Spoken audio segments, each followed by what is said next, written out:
You know, maybe it's a Hangouts and Headlines. Maybe it's something else. Who knows what buttons I've hit here? I haven't actually broadcast to all of you in quite some time now. But for those of you that don't know me, hi, I'm Rick Hoeg.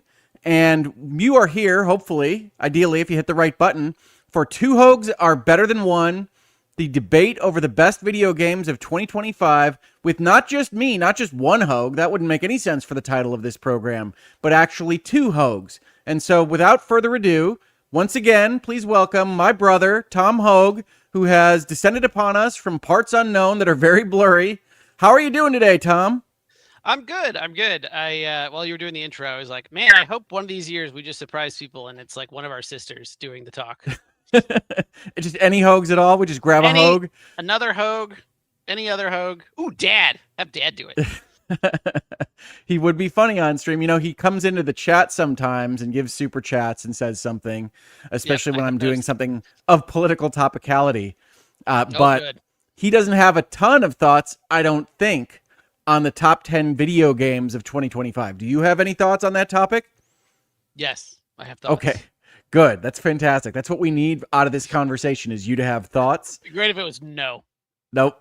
I didn't play anything this year, Rick. I'm just gonna watch you talk about them. I can't speak to everybody here in chat or watching us in archive, but 2025 has been a very long year for me.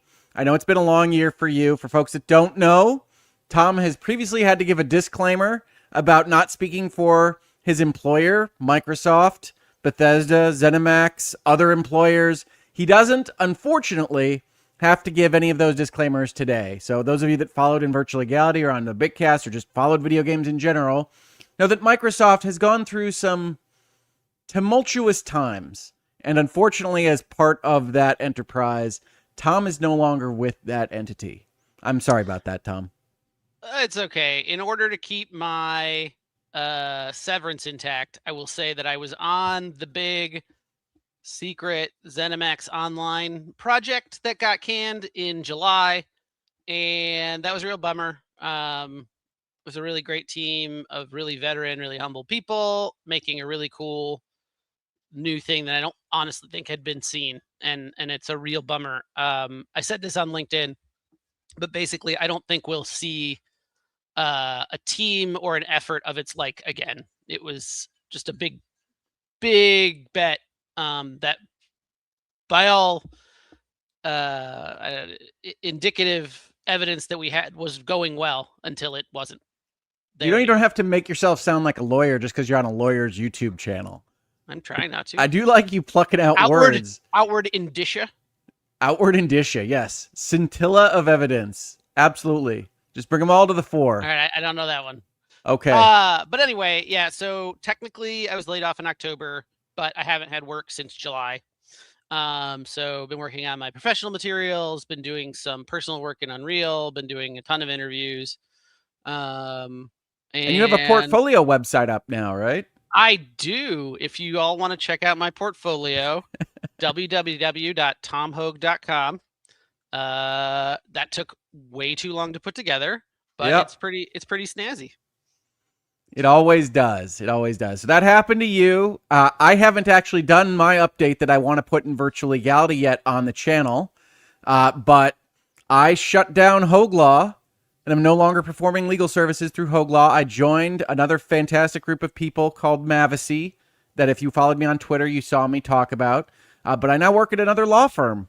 So that has been quite the transition for me as well. Not nearly as like catastrophic as your year, Tom. I know, but we don't have to compete on this axis to talk about video games. I just wanted folks to have the understanding of one of the reasons why you get a somewhat cryptic post from me in September saying, "Hey, I'm going to try to make content, but I don't know when next," is that I realized that I had to transition out for any number of reasons of just doing my own thing at Hoeg Law. And that meant that I really had to put all my focus in surviving and figuring out the new geography rather than making content for you all. So I do apologize for that. I know your lives have been that much lesser without me popping up onto your YouTube screens from time to time.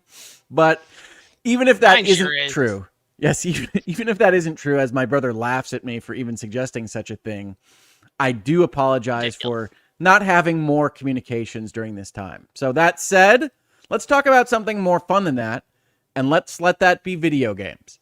So, without further ado, I only have one page of honorable mentions this year because Tom submitted his honorable mentions. I instead looked at this year as one of the best years I've ever experienced in video games. So I have what I'm calling the next 10, the 10 games that didn't make the top 10 list. And because there are some things on there that absolutely could have made the top 10 list, I'm going to do that page at the end of this video, because otherwise you'd be ruining some of the surprises that are to come in this top 10 experience. But before we get to that, let's take a look at what Tom thought were good games, but not quite good enough. Sorry, devs. Tom, right, so talk to us. Are we gonna do an interrogatory here? Like, what's the format? You know I'm not going to interrupt you if I feel like interrupting you. But until we get to that point, just tell us about these games, and one, why they're here, and one, why they're not on the big list. Rick decided to omit one. I'm curious if it's coming back or if he was just like, no, I'm not putting that. All right, so Civilization 7. Honestly, I think Civilization 7 is really interesting. I think I applaud anyone in a long-running series to take a chance to actually iterate on their formula and try to adjust to kind of the modern space.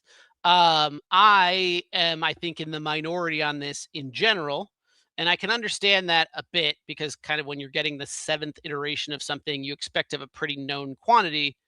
At the same time, I don't want to see games stagnate into just making the same or like more complex, deeper versions of the same thing. So for anyone who doesn't know, Civilization 7 introduced a ton of really big different things. They added a system where you would actually progress through multiple ages, changing which civilization you were controlling. Which civilizations you had access to was based on goals you met in the prior age. So it had kind of an interesting flow where you wouldn't start with caveman George Washington. You would, be, I don't know, something that would eventually become Britain, that would eventually become America, which I think was really cool. It usually feels like Egypt becomes China, becomes India. I mean, one of the things that happens with Civ 7 that I think people reject and that I don't love about the age system is it doesn't feel like you're actually going from that caveman era to your airship era, whatever you want to call it, in the modern age. It feels like you've got these disconnects, and some of the joy of that process is lost because the ages kind of prevent you from having the spearmen try to take on an aircraft carrier or whatever you're dealing with. But that was always nuts. That's not like, it is nuts, but that was, sometimes a series, its nuttiness becomes part of its identity. And they did ditch that as part of this. I like Civ 7. A lot of people hate Civ 7. I like Civ 7, but I kind of dropped it over the course of the year because I thought they were coming with user interface fixes, things that were polish on top of what they had built, fixes for some hard stuff about the age system. And honestly, I just think they never got the game to where I thought it deserved to be. So it's not on my top 10. I'll tell people that.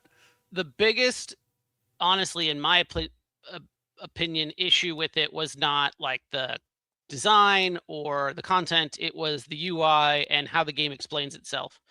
Last time I played it, which was a little bit ago, a few months ago, they still hadn't improved that, still hadn't like made it very clear, if I replace this building with this building, what happens? And, what thing is this?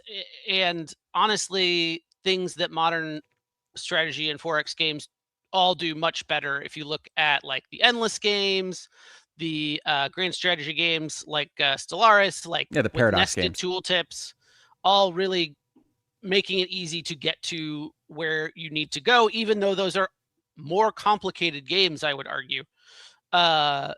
Civilization 7's Civilopedia type thing is missing a ton about the basic mechanics. It is. There's no great way to see literally just like all the cities in your empire and how they're functioning. It's really lacking in sort of the, I guess, like spreadsheets or like big views that you need to play a game like that, and that's a real miss. And I think it makes it very hard to. Honestly, I think it might have done better even with the diehards if it had explained itself better, and it still doesn't. Yeah, no, I agree with that. I put that all under user interface, the user experience of learning the game at the same time, because strategy players, they want to dive in. They want to get in there. The reason nested tooltips are so enjoyed by so many is you want to go and say, all right, this is how this works, then this is how this math is done, and this is how this equation works. And Civ 7 is so kind of vibes based. I really like the game. I like the meta progression. I like the stuff they've done with the leaders. But I wish I liked it more. And I had really thought when I was talking to people about it, I was on a summon sign for Last Stand Media talking about Civ 7 when it came out, that I thought it was getting a little bit of an unfair rap because I could see the vision to talk like the kids for just a second and have everybody laugh at me. But I could see the vision, and they Talk just like the kids from like the 90s. Like, do they say see the vision these days? They do, absolutely. My daughters, by the way, folks, if you want to get excited about this stream, tried to give me the download on all of this kind of high school and middle school slang. So we'll see if I can get a flow state to really implement that. Skibbity. So I think brain rot has now gone out of favor. I was going to say, that's a little old. That's a little old. I'm in a flow state. I can say 6, 7 is a thing. Can. I literally don't know what it is. We're going to get to our 6th and 7th choices. I was going to use that as our transition. Yeah. Perfect. I know, right? Before you proceed to blueprints, I want to grab this super chat. Oh, yeah, go ahead. So, folks, yes, certainly no mandates to super chat anything to us or otherwise to support the channel, but we certainly very much appreciate it, including this super chat from JoeMan44. Thank you so much. He says, or she says, keeping tropical trees alive in winter is my number 4 game of 2025. I like it. Advice, if you are growing avocado trees in Michigan, you might be crazy, but you need to keep the humidity above 45% over the winter. Thanks, JoeMan44. I have never attempted to grow anything in Michigan. My wife does, to some degrees of success, depending on the season. But I do not envy you this Michigan winter. It has been as cold as I have ever experienced it here in December. So keep those avocado dreams alive, keep those trees alive, and keep playing whatever game you choose to play with your plant life. But we are focused on video games today. Nevertheless, thank you for the super chat. Yes, Tom. I wanted to say, just following up on what you said, like, I do think sort of 4x meta progression is the future. I think it's a great idea that we've seen in other places. But like the idea that somehow these massive games that you play are connected in some way, or you're unlocking things so that there is really some feeling of progression, you know, between each game. I really like that. I really liked it in Age of Wonders 4. Yeah. I really liked it in Civ 7. I'm interested to see what other things do with it. Age of Wonders 4 was like my game of the year, I think 2 years ago. And we'd have to go back to the tape, but it was very high. I know that. Nope, pretty sure it was top because chat hated it. By the way, chat, just like every other year, we are going to ask you at the end of this video to vote on your favorite Rick or Tom. You can put me in my place in terms of the top 10 list, not just your favorite person. Obviously, I would lose that vote. But we're going to have our top 10 lists at the end. One complaint I received, I think it was last year, it might have been the year before, is to not open up that poll before the lists are done. So basically, we're going to get done with both of our top 10 lists. I'm going to have my next 10. We're going to have the ability to vote on which is the favorite list at the end of this video, but not until both of us have given our top game of the year. So you can really judge us and put the screws to us the way you want. Oh, yeah, that poll was complete garbage and did not count. Was the main complainer you? It might have been. Okay. All right. Fantastic. Good to know. People finished voting before we were through our like number 2, and then you closed it.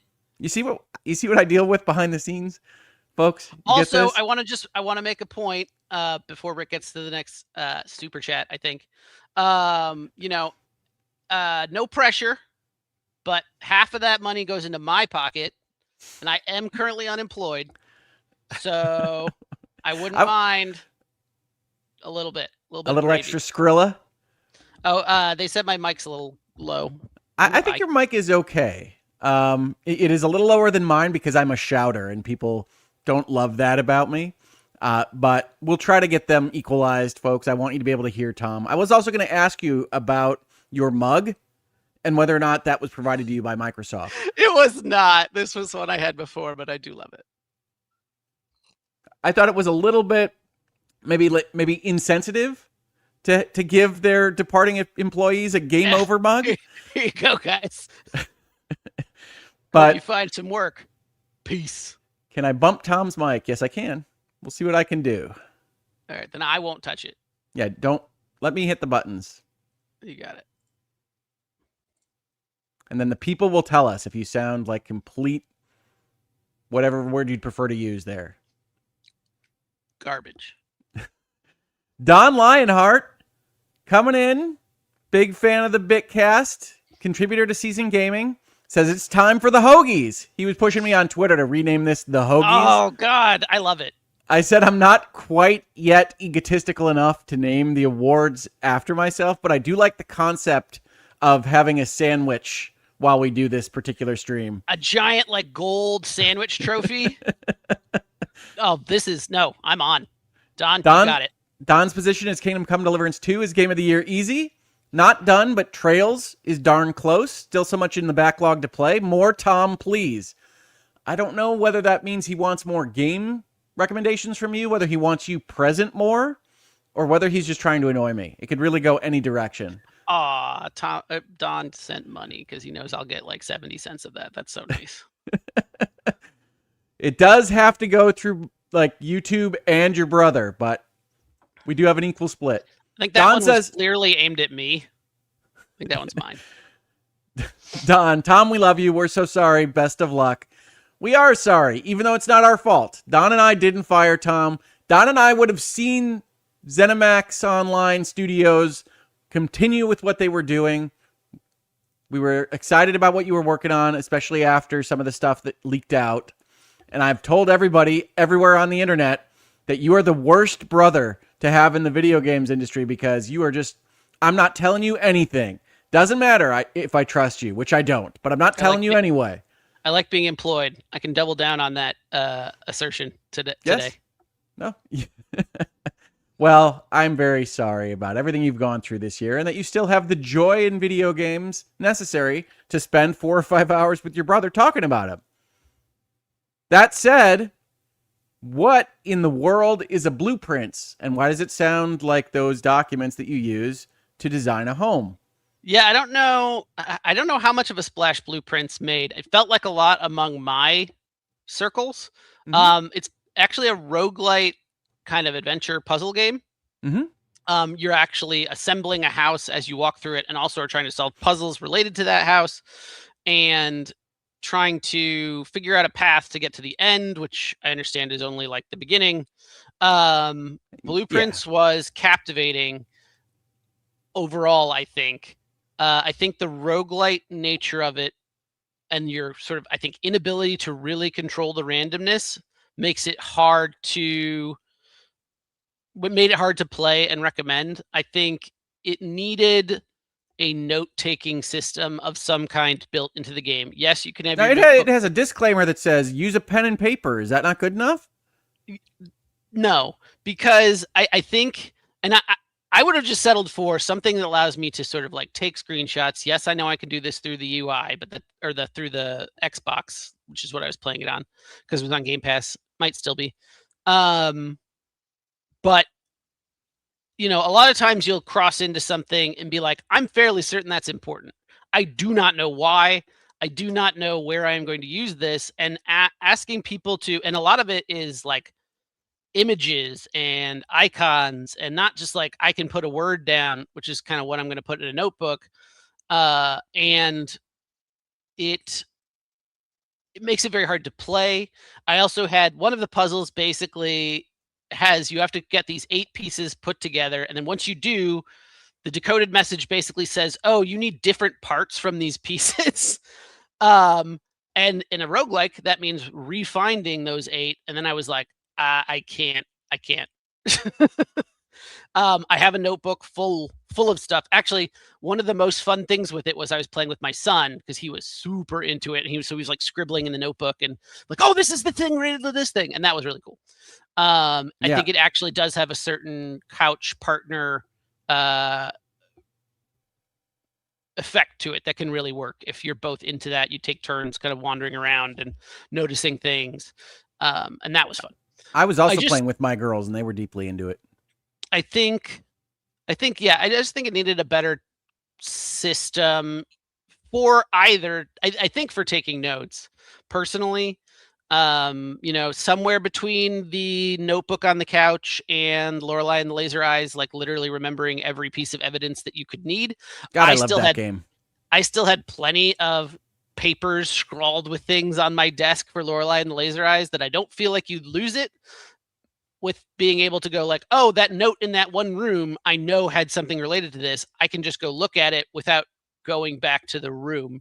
And in this case, that doubles down with you can't always go back to the room because you don't have full control. And at least in as far as I got, you have actually very weak control over sort of guiding the roguelike bits. And in this particular game, I feel like that's too much of a, you're too dependent on RNG. Yeah, I mean, let me backstop that because I also really enjoyed Blueprints. For folks that don't know, this is actually one of the highest rated games of the year in terms of the critics and reviews for a game. So Blueprints is well known for an indie game because of those ridiculously high reviews. I also think that its biggest problem is it has really grand kind of meta-contextual puzzles in terms of, we described it as puzzles within the rooms of the house. It's also how you set the house up that winds up being as important as anything else. And there's a point in time where you've basically solved it, but you need things to go exactly the right way in terms of the random chance in order to execute the solve. And that can happen in a roguelike. It happens even more in this one with the puzzle elements. And I do feel like they didn't quite nail down how that needs to work. Like once you've got the proper cognition as to what's happening, there needs to be a shortcut pathway to say this is how this can all come together and you can feel like a genius and win the game. And it doesn't quite do that well enough, in my opinion. Yeah, I think there's a lot of ways you could address it. I think you could have sort of this what I want to say is like the back pathways, like a Dark Souls or something, where it's like, okay, you've gotten this far. We'll give you a way to basically come back to that because you know the stuff that you need is in the second half of the house or whatever. Oh crap! So roguelite action games kind of are the most common. You know, your Hades and your Shape of Dreams and your, like, I could name literally hundreds probably. I'm not familiar with this Hades. I mean, that might come up again. We'll have to see. And the RNG in that, or even if I want to go like super classic, like Binding of Isaac, the RNG of that is interesting because it's improvisational. It can lead you to builds that you didn't think about. There's a lot of discovery, and there's no one like solve. Like, yes, definitely you will have an easier time with certain roles. There's no question. But this is more, it is unsolvable. Yeah, there's a win. If you don't get certain things. Spoiler, there's a way to win Blueprints. And that ends up just feeling, I think, too much. Yeah, I feel bad about it because I do think, especially early on, when you're like, well, this is a novel new thing, which is one of the things I think people react to, is like, we've never seen this implemented this way. It's like Myst or an old adventure game through the roguelike indie lens. And that's just a really kind of smart thing. I just think there is a stronger implementation. Like Blueprints 2 or whatever the successor winds up being, I think will be a smoother, more awesome game. That's unfortunately the way games often are, which is you got the genius idea to put blueprints together, and then you need another genius idea to kind of smooth that out to make it even better. I also think probably there needed to be some sort of recognition of, okay, you've like some of the puzzles come back every time and be like, okay, you've solved this 5 times. We're just going to let you skip it. Whatever it is, we'll give you a golden key. I do like that they have the simple puzzles in some of the rooms that clearly have like the advancing through the games magazine to the more difficult versions of the same puzzle. Like, I think that's really smart. Yep. No, I agree. I just like I don't know, 10th time I solved the 3-box puzzle or the dartboard puzzle. I'm like, okay, I got it. I got the trick. Like doing this is now just rote and not particularly fun. Oh man, some of the later two truths and a lie box puzzles get just like, okay, my brain has flipped around 3 times.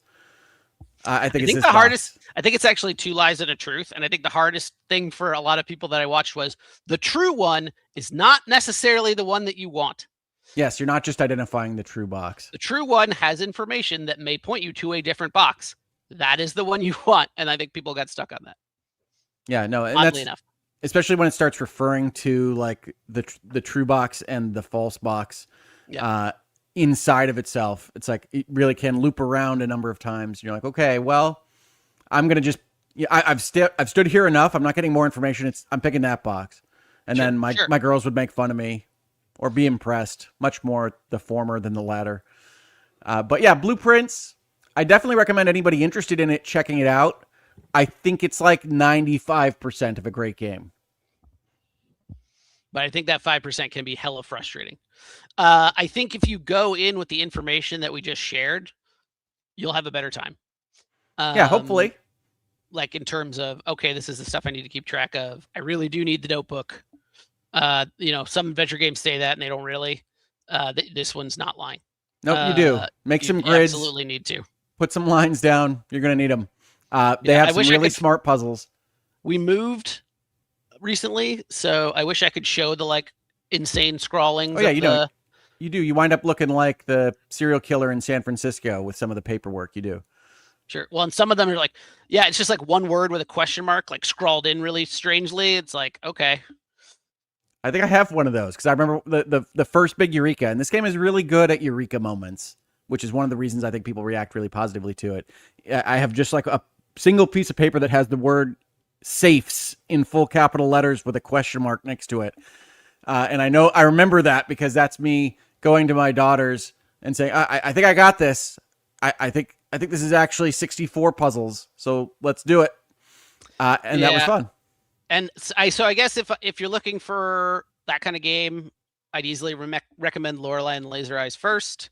I think it has the same level of aha and interesting puzzles, but in a non-roguelike arrangement and with like the tiniest bit of help.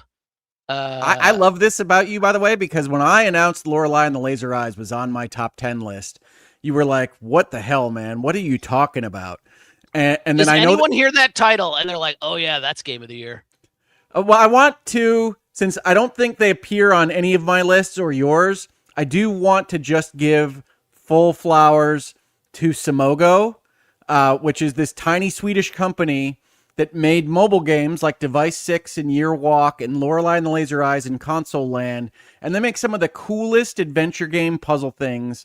And I don't think they get enough of that recognition. They just released a kind of legacy pack celebrating their history that you can play on Switch and I think on Steam. I highly recommend it.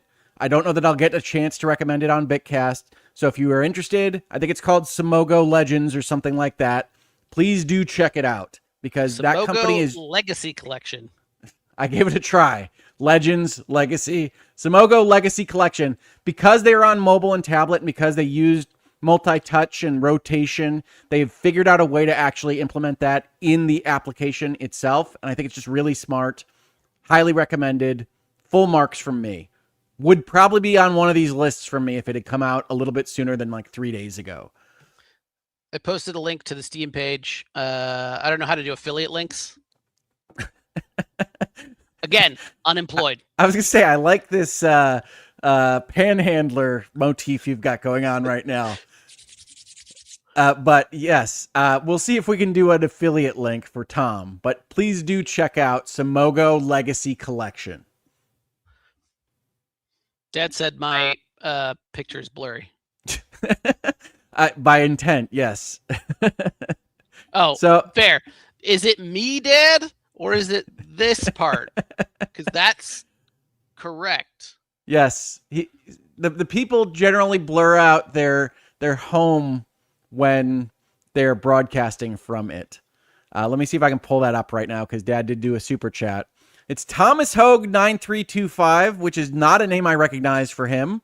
But this is our dad. Hey, Dad. Previous Tom Hoeg got banned. You two are great.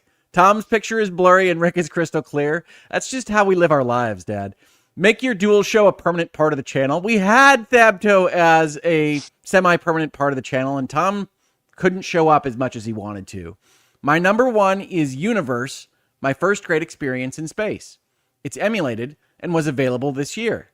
All right, I don't know the video game Universe, Dad, but I will check it out. Thank you for your recommendation, and thank you for your generous super chat. We really appreciate it. And yes, Tom's background is blurry intentionally. If he turned that off, you could see the messiness of his house in full crystal clarity too, but he chooses not to. She cleared it out pretty good. Indeed. All right. So, also, I just want to go on record. If you guys want more of this content, I'm into that. Yes, please let us know. As Tom has suggested, he could use the super chats.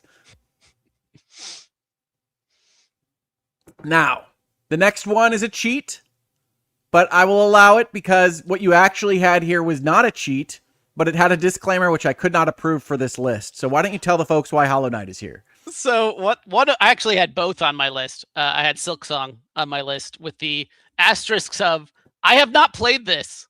But based on the reception that it's gotten and my time with Hollow Knight, I am sure that it would probably be on my Game of the Year list. That was the note I got, was I haven't played it, but I think it should be here. And I'm like, nope. I have bounced off Hollow Knight multiple times. People told me it was great, really wanted to get into it. I finally got past sort of the initial, like, this seems too simple and not particularly interesting. And then it like really blossoms out into a fascinating world, a fascinating story, a lot of interesting Metroidvania style mechanics, challenging fights, a sort of interesting upgrade system for where you can configure like how your particular knight works. Super recommend it for anyone who hasn't played it. Obviously, it's like 7 years old, but I just never gotten a chance. It is on Game Pass still, and I really recommend it. It's a very fun game, but the beginning I do think does a disservice in terms of getting you in. I think the first area is not particularly interesting. The first few boss fights are not particularly interesting. Yeah, you can just see your life like bleeding away in flash graphics. It takes a while to get going. Oh, also that's another thing. Like the art style's beautiful and awesome. I think it goes both ways on that. I tend to agree that Hollow Knight is good looking. I do know a lot of people look at it and say it's too simplistic and flash graphics looking. I played a lot of Flash games. I think that's unfair, but okay. Fair enough. I never really had a problem with the alien hominids of the world. Hollow Knight does have a kind of high contrast, interesting looking environment, but I do think it's easy to get dissuaded by the difficulty that is apparent at the start and not knowing exactly what it has to offer you for the long term. Are you saying dissuaded by the difficulty being too low? Too high. You think that the beginning of the game is too hard? I think in general, like you're just not, you look at the cartoon graphics and okay. you've got your little guy and it is not as immediately easy as you would expect. Interesting. I guess they could benefit from scalable difficulty, because my experience was obviously the exact opposite. Like, oh, you're good at games. This kind of purports itself as a Souls-like, but it's not really that hard. And it gets there. It does. There's some stuff in Hollow Knight, man. And you get real good at it, and you feel like a badass. That's the idea, right? Like, that's the Souls dream. It's like, hey, if you take a clip of this, people think this looks insane, but by what we've taught you by now, it shouldn't actually kill you. Right. So, yeah, Hollow Knight, a game that is almost a decade old, appears on Tom's honorable mentions for 2025 because he tried to sneak Silksong on here, and I wouldn't let him. So that was the result. I also have this bad habit of when a game sequel comes out that's getting a lot of interest, I'm like, oh, well, I got to play the prequel. So I go play it, and then I'm done with that game. Spoiler alert, Tight. Tom's top 10 is Death Stranding 1 and Kingdom Come Deliverance 1, Hades 1. It's all very exciting. Hades 2 did make me play more Hades 1. I'm sure it did. Holds up. But the good news about a really nice 2D graphical style is it tends to last longer. Certainly, it's difficult to play the early PlayStation generation. Sure. All right, Tom, we got to keep trucking. We're at almost 40 minutes, and we're not halfway through your honorable mention sheet. So honorable what's an abiotic factor? Usually like an hour and a half. It is. It's usually, I was going to try to keep it to an hour this time. We'll see how we do. What's an abiotic factor? Abiotic factor is a survival crafter that is kind of set in an homage to Half-Life. I mean, Half-Life is all heck, right? It is, I mean, it's mechanically not. Mechanically, it's a survival crafter, but it starts with an intro that is the original Half-Life, effectively. The situation is like aliens sort of invading a science facility, and I presume government soldiers coming in to kill them. I don't know that for sure. Characters have talked about it, but I haven't actually seen one. But the really cool thing is it's a survival crafter, but it also involves and this takes a little while to get into, portaling to different worlds that are completely different, have their own weird things to figure out, have their own resources. And that is super cool as a person who loves survival craft. The only reason it's on my honorable mention is I think this was one that just fell off the edge. Like it was like, almost. Yeah. I had some games that were in as high as like third, where I just my process is to go and like name a game and see where it falls on the list that I've created, and it like just pushed a number of games completely off the top 10 this year. So I've only played through, I think, probably like the tutorial of Abiotic Factor, which I enjoyed, and then other shiny things got into my field of view. I've played the intro to Abiotic Factor probably twice before I got to the Portal stuff.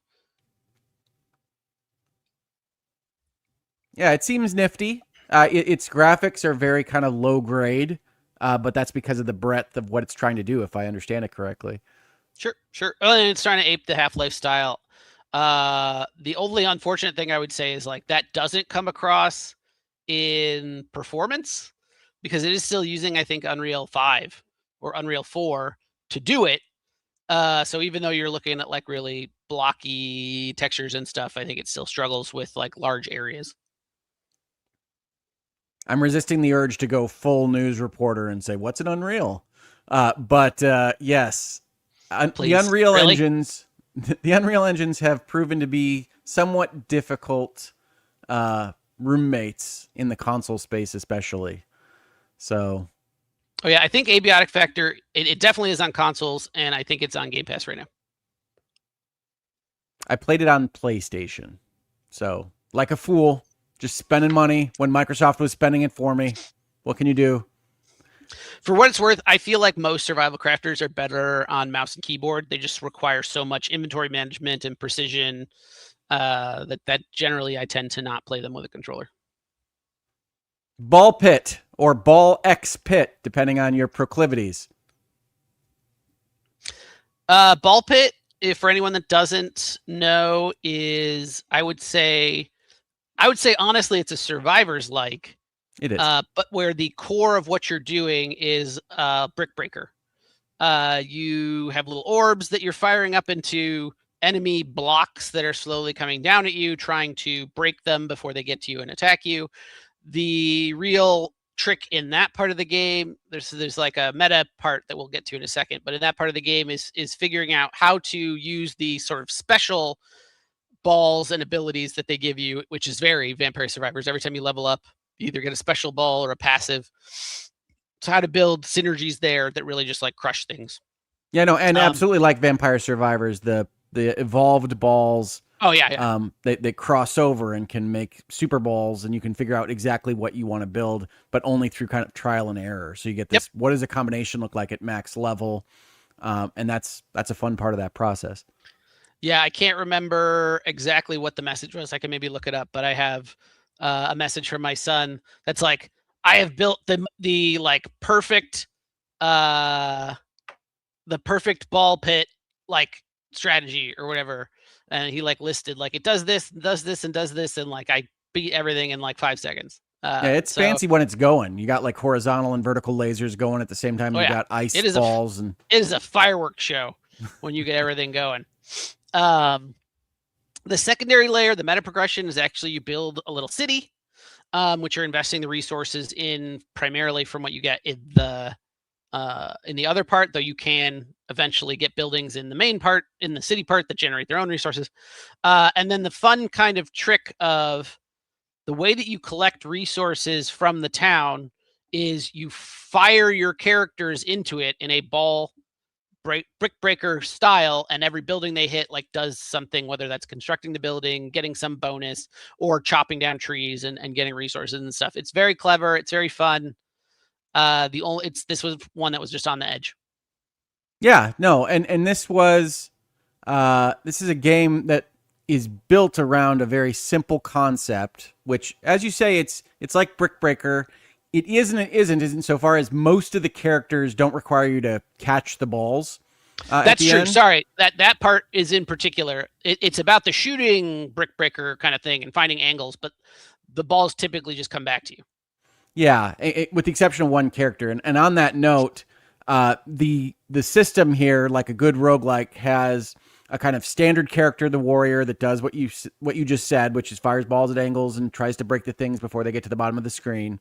But then you are earning through that meta progression of the town different characters that do different things, and including ones that are splitting off into two angles, and ones that have to catch the ball, and ones that come in from the top instead of from you, and all these other things that are just really smart designs and change entirely how you're going to build your character for this purpose. So it's a fireworks show. It's got great meta progression. I really like Ball Pit quite a lot. So I didn't know you'd actually played it, so I was surprised to see it on your honorable mentions, but that's cool. Yeah, and also if you're looking for a Survivors like that's a little bit more traditional but really good, has really good progression, I recommend Mega Bonk. I did see that come out on Steam. I thought you were going to recommend Brotato again, because I know it got an expansion this year. I've played a lot of Brotato. My sons adore it. Brotato's cool. I did not really see it when you had it on your top 10 list, whatever year that was. Yeah. But Brotato's cool. You scoffed at Brotato, though you scoffed at Vampire Survivors in general. Like, it's one stick. Nobody wants this. Nobody wants a progression like this. And it's like, now I'm sitting here going like, no, Ball Pit is, and I think people miss how it is a Vampire Survivors game. Like it is designed around that. You're doing something different, but it is a Vampire Survivors progression. Yeah, it's kind of funny to me but you're right. I think people are like, oh no, this is totally different. It's like, but the getting the items and then combining them and evolving them, like that's identical. Yeah, no, it's the loop of Vampire Survivors. Yep. But with a fun sort of city building side meta progression. Yeah.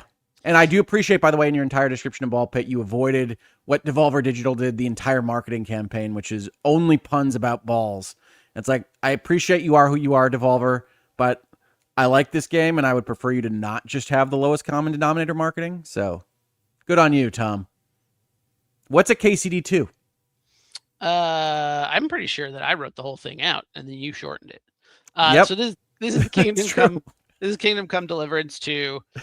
I actually did not play a bunch of the first one. I got further in this one, but eventually, like New Shiny, as Rick was sort of talking about, I think based on the parts that I played, which I want to say was probably like 20 hours, it seems like an incredible game with incredible depth and storytelling that's really good. And it would almost certainly be on my list if I had been able to spend more time with it. I was going to ask if you even got out of the intro in 20 hours. Yeah, it's a beefy boy, and it takes its time telling its story. There's no question there. And yes, you called me out. You had written it out. I did shorten it. So that was an improper transition and intro to this game that I knew the name of. I stand corrected. But yes, Kingdom Come Deliverance 2, a Tom honorable mention, which does folks that are fans of the game in the chat mean that it will not appear on his top 10 list. You can leave your comments to him in the chat on that topic. But otherwise, I think we should proceed. We'll probably have more to say about Kingdom Come Deliverance from one of us in the future. Dynasty Warrior Origins. Subtle plug. Dynasty Warrior Origins, if you know Dynasty Warriors at all, it is the same kind of game. It's a Musou, and in that, I mean, you've got some hero character. I think so. I don't know. You've got a hero character running around just killing tons of faceless enemies with a bunch of other heroes. There's a battlefield that's constantly evolving as these guys attack each other, and so you have to go to the right place to kind of keep the battle moving. If you get pushed back too much in one place or another, you lose. But it's just really well done.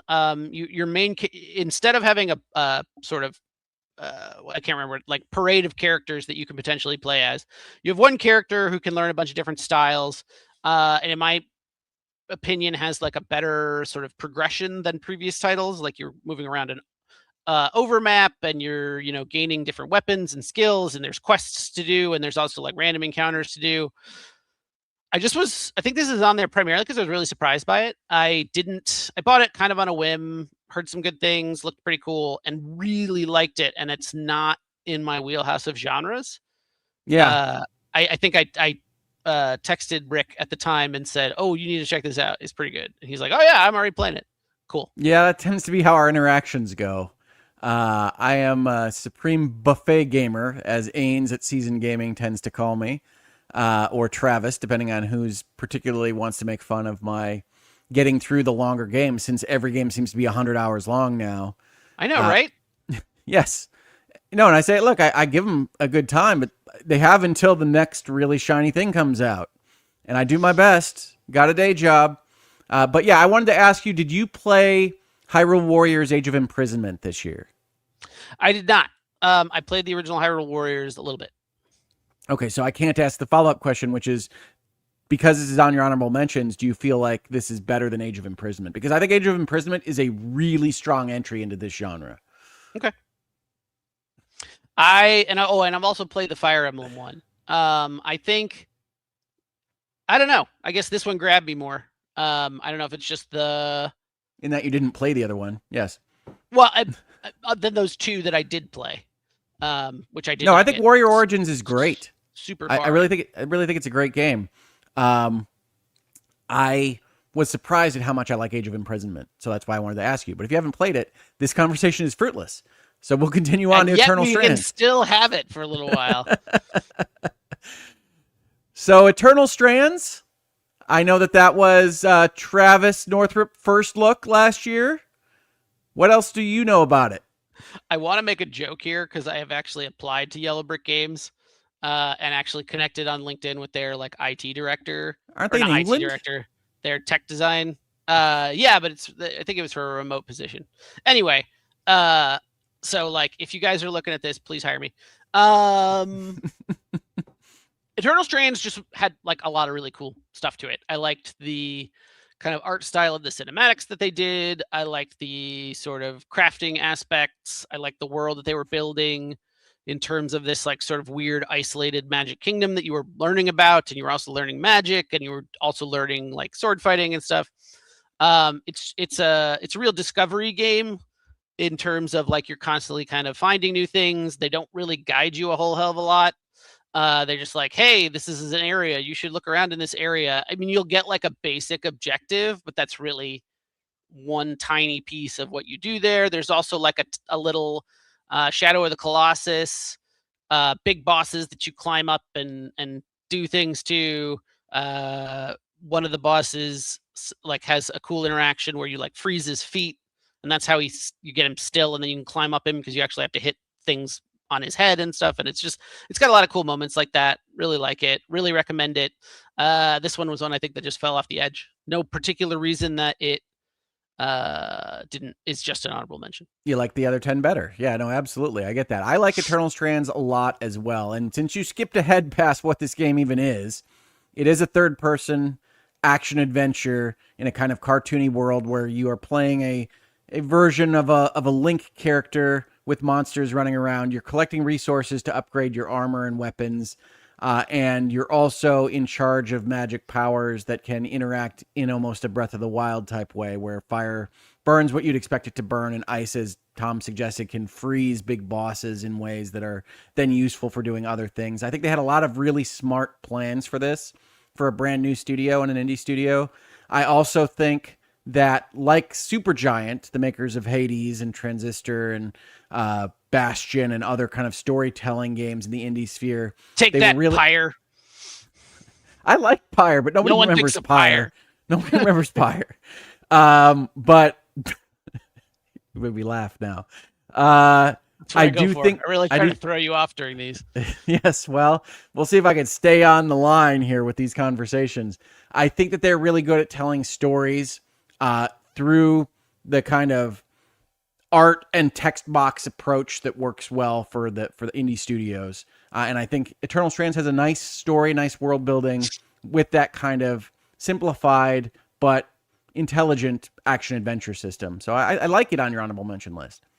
Yeah, I think it does a good job of sort of what the Hades of the world do too, where you've got kind of a home base that you're building up that you come back to like between runs. It's not a roguelike exactly. You say, I'm going out to that area, I'm going to explore and pick up stuff, and then you come back. But then they do sort of the character beats and the growth in those, like back at the base, you talk to this guy and he talks about like, why is he on the trip and what's he about? And that's really nice. I like it a lot. And that's your honorable mentions. Is there anything that you feel you got wrong on this list that won't reveal what your top 10 is at this moment in time? I don't fully understand the question. That's good. That's how I like to deliver them. I know that there's some in the chat that already like having KCD2 on here apparently is like, Tom, I could have warned you. You're screwed. There's going to be some fans. The big note there is that's not on your top 10 list, right? So yeah. But while we wait on that, I do want to thank Against the Tide, who has put up your portfolio website. So if you do find yourself, we already have more than 50 people watching the stream. If you find yourself in the position to hire someone at a game dev, that's where you should be checking to confirm that Tom is in fact a great game dev. So thank you, Tide, for putting that up. I did want to highlight it before we go to our top 10 list. Are you ready to talk about the best games of 2025 and also your list, Tom? Yeah, I don't. Fuck you. Sorry, guys. I've gotten a little cursy. Anyway, I'll try to keep that to a minimum. Thanks. I wasn't expecting to have to take strays from my family members on the channel. Yeah, sorry. I say it with love. It's purely joking, but it has become sort of a thing that I do. Anyway, as always, my list I think is pretty eclectic. So, yeah. I'm sure your defense will be more strident and considered when we get to the end of it. But yes, let's start with my number 10 so we can get talking about my list. My number 10 is a game that I said in various places was maybe one of the best games ever made, and yet you find it in the number 10 slot. One of the things I want to say about that is that I do feel like a lot of the games this year can move around this list a good amount depending on my mood, depending on what I feel like playing. There are action-adventure games on my list. There are platformers on my list. There are strategy games on my list and really intense RPGs on my list, and it really matters what you feel like that day as to how they rank. But I have gone through this list a number of times to make sure that this was the best, most considered way to present these things to you all today. And this is my number 10 because, one, it's a little bit hard to get to the table in board game parlance.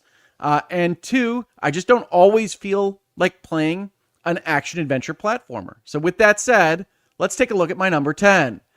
So for folks that don't recognize this picture, I got banners. It's high production value here today. Not my number 10 game of the year is the follow-up to Haze Light's It Takes Two, which was named Game of the Year over at the Keeleys a couple years back. And it is Split Fiction, which is the cooperative action-adventure where each party gets kind of different skills and has to work together to proceed, in this case, through both a science fiction and a fantasy world. And this has some of the most imaginative platform adventure gaming that I have ever seen in video games. It's consistently surprising, and more importantly for a game of its type, it is consistently very enjoyable to play. It feels good to actually jump to the different platforms. It feels good to fight whatever fighting you're doing. And I just love this game. Some people have certain concerns about it with respect to story and the characters that are in it. I got to tell you, I like this story a lot better than I liked It Takes Two. I could not stand the Book of Love in that game. I didn't want to listen to bickering people in the midst of divorce the entirety of the playthrough. These people bicker because I think Hazelight has decided that this is what your experience playing cooperatively is going to be, is you're going to be yelling at each other a little bit. And this game is harder than It Takes Two, but it is not as needlessly annoying to me or my sensibilities as It Takes Two was. So I like Split Fiction better than It Takes Two. Really love this one. Tom, did you get a chance to play this at all? I did not. I think there's a good chance this would have been on my list if I had. You and I actually tried to play it at one point. Did we? I think I was your friend pass. Yeah, because it was installed on my PS5 when I looked at. But I needed to download it at that time. We haven't had a lot of gaming sessions during the sort of second half of the year. Yep. I actually bought a copy of this during, I think, Black Friday sale. Yeah, so it was good sales on Black Friday. I'm planning to play it with my partner soon, hopefully. I heard good things. A You're gonna bunch love of my kids have played it with each other. My kids have played it with their mom. Their mom played it with her partner. Like just like a lot of good things. Everybody but you. I have a picture somewhere of my two sons playing like next to each other on like two screens. It's so It is really thoroughly enjoyable. I could not recommend it more. I think there's a good chance that a lot of the good stuff on Rick's list is going to be, yep, didn't get a chance to play that. We'll have to see. Maybe that is that statement that you're making about it being a very strong year. There's only so much time in the day. I have never had a next 10 list before because I've never felt that strongly about the next 10 and feeling like they shouldn't just be like on an honorable mention list for me. So yeah, that's a last slide we talked about at the top of this video. But yes, the end result is a game like Split Fiction was in various times of this year, 1 or 2. And just as I kind of looked at what I had played and where I wanted to put things, it winds up in the 10th spot. So go Split Fiction. Hazelight, you guys are amazing. You're probably the only real success EA Originals has had. Keep on keeping on. You've found a new genre that is really cool. It is a problem to actually get up on screen insofar as you literally cannot play it just by yourself. So like anything in family life, if you're playing it with your daughter or your wife or anybody else, they have to want to play it at the same time you do. And that just doesn't always happen in Hoeg House, at least. So with that said, that's my number 10. And we do have the list going in the background. So we will get back to this screen. But before we do, let's see what Tom's number 10 is. So I'm sure everyone can basically figure out that this is Dune. But this is Dune Awakening. It's like a sort of MMO survival crafter on Dune. You can build buildings. You're generating a bunch of resources, obviously dealing with sandworms. When this came out, I was enthralled. It has a very cool building resource system for the sort of survival craft piece. You were doing very Dune-y things in terms of like needing water. And I really enjoyed it. But actually, I was surprised by it. What I really enjoyed was the PvE elements where they have dungeons for you to explore and different kind of missions for you to do.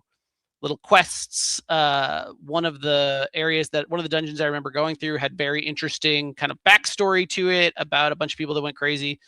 And obviously, I think you would basically have to do this for a Dune game. They get the sand physics really well. It is really fun to walk around on the sand, to drive around on the sand. I know that's a stupid thing probably, but it feels pretty good.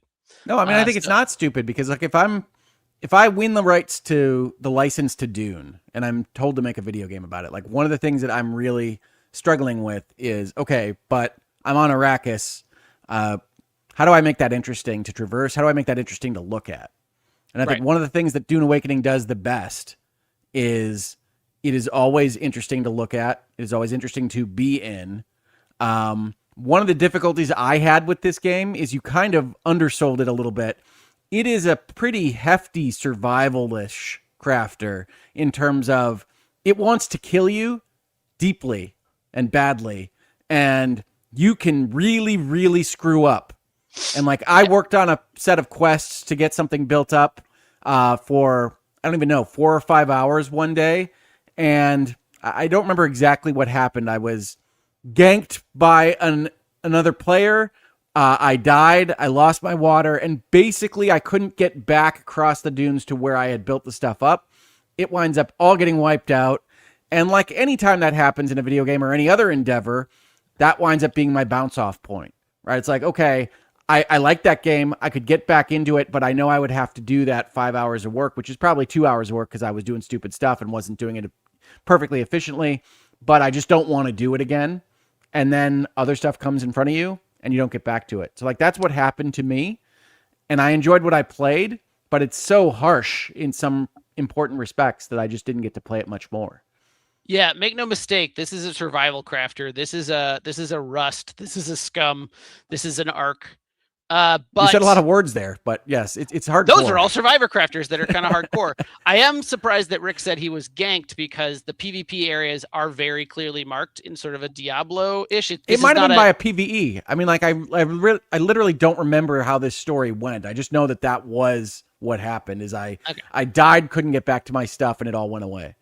For anyone that's played or is a fan of the games that I just listed, that I would actually put in this game's positive column. Is it's not a you can get PvP'd anywhere. It's not that the server will have one dominant clan that just goes around murdering everybody who ever tries to join. For the most part, you can play it without ever dealing with the PvP at all. But if that's your thing, you can also get into that. I like that. I like that description of events. I did also want to say, not to encourage you, Tom, because we don't want to encourage you, but that the angry Latina lawyer did add to the joke on the channel of, especially when we have Emily D. Baker around here, the cursey jar of putting a little bit of money in for the accidental swears, which I presume are still accidental, but don't take this as this is the way to get money out of the lovely people in the community in chat.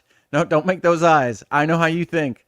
Thank you, angry Latina lawyer. We very much appreciate the super chat, and we will try to keep that from encouraging Tom in the future. One other thing I want to call out for Dune Awakening is it does have a cool. It's Ubisoft a bit, but basically, whenever you get to a new area, you kind of scout it by having to get to a very high point and firing off a specific item. The kind of fun, interesting, not Ubisoft piece of that is it's not prescribed. You just have to find a rock formation or something that you think you can climb very high using the abilities and tech that you have. And that's kind of fun. Yeah, it's very organic feeling. It's almost got a Breath of the Wildness in there. And for what it's worth, they nail the Dune. If you like that, if you like Dune, if you want to be in that environment, like it's very good at like they had a lot of very faithfulness to the franchise, clearly made by people that are very passionate about it. I know, Rick, when we talked about it, you were like, oh, the way that they've described the world that you're in, which is not the storyline of Dune, is very well. Is also the storyline of Dune. Yeah, no, it's really, it's really thought through. I really liked it. I'm a big fan of Frank Herbert's Dune for a long time. I read it however many decades ago, and I've really enjoyed Villeneuve's cinematic take on it. And this follows that visually, as you can probably tell just from the screenshot. But they also are really smart about what this world is, why Paul isn't here, what you're doing in the world that they have set up. It's really smart. If you want in your video games to feel like you're participating in your favorite piece of media's world, I think this might be as good as they've ever done. I honestly think the storytelling is right up there with what you saw from like the real heyday of like the old Republic of BioWare making the Star Wars games in an MMO setting that still told a kind of BioWare story. And that's the nicest thing I can say to an MMO story, honestly, is that Dune kind of evokes that in a way I really liked. And now, like most times when I talk about my favorite games of the year with anybody, but especially with my brother, I have another game that I want to play that I probably won't have time to. So, Dune Awakening, Tom's number 10. Now, we're on to our number 9s, because that's the way this reverse countdown works. So, people get excited. It's time for Rick's number 9. So, you heard us talking about it a little bit earlier, but if you don't recognize it, this is the fireworks show we were talking about when we were mentioning Ball Pit. That's right, I liked it a little bit better than Tom. This was the year, 2025, in which I finally kind of got it with respect to roguelikes and rogue progression. And just seeing what indies can do with the assets. Which like half a decade after everyone else. Well, they've been pursuing roguelike because of the way that they can use assets to a more efficient end. Yeah. And I've liked them. I've mentioned Rogue Legacy before. I've mentioned other rogue games that I've played before. But this was the year where I said, oh, okay, that can almost feel like infinite fun if you're getting into the right kind of curve of enjoyment of watching these things evolve and progress. And Ball Pit is the progression. I think my love of roguelikes really started with Balatro, which I frame out as this really simple concept of making poker hands and then making it really weird with rogue elements. And Ball Pit, when I first saw this even announced, I think it was at a Nintendo Direct, I said, that looks like a very simple thing to play that then you can have all this meta progression around. And that's what Ball Pit is. So I love this game. I have never regretted it. A run in Ball Pit is like 15 minutes. That's to me like the ideal sweet spot for a rogue game. I know others like the 3 or 4 hour run and variations of what's in between those two times. But I really like Ball Pit in the 15-minute increments. It's a great Switch game. It's even better when it got the Switch 2 update. And you can just pick it up, play a few, and chances are you'll play a few more than you were intending because it's just constant where you say, all right, it's this incremental upgrade system like a cookie clicker or an idle game that lets you say, all right, if I have 0.013% of this higher, how will this feel in practice? And I read an interview with the creator of this game. It said, yeah, the basics of the meta progression are we want you to feel like you're getting better, but mostly it's math. Mostly it's those guys are dying more because you're hitting this incremental much more, or you're doing something else incrementally more, and it feels good to you. You feel like you've learned it. You feel like you're getting better, but mostly we're doing that on the back end to make you feel like that. Yeah, I had one of the sort of things that I remember from game school, or one of the sayings was, it's not about making the player good. It's about making the player feel good. It is not, you have to be good at the game in order to enjoy it, with some exceptions, the Souls games. It's just making you feel like you're a ninja and you really get it. However, the game needs to achieve that. Actual skill is not a prerequisite. Games are all about perception, not really reality. Yeah, I think that's right. And one of the things that this game has as part of its progression is you beat one of the levels and you get a little monument you can build in your town. And it'll say for every character that beats that level, you'll get some absolutely infinitesimal looking addition to the stat line, 0.001 or something like that. And I remember getting that and being like, well, that's not too motivating, but I'll plop it down because what else am I going to build with this wood that I collected or whatever? And you plop it down and you get that increase for every character that beats that level. It motivates you to go and try all these different characters to play that level.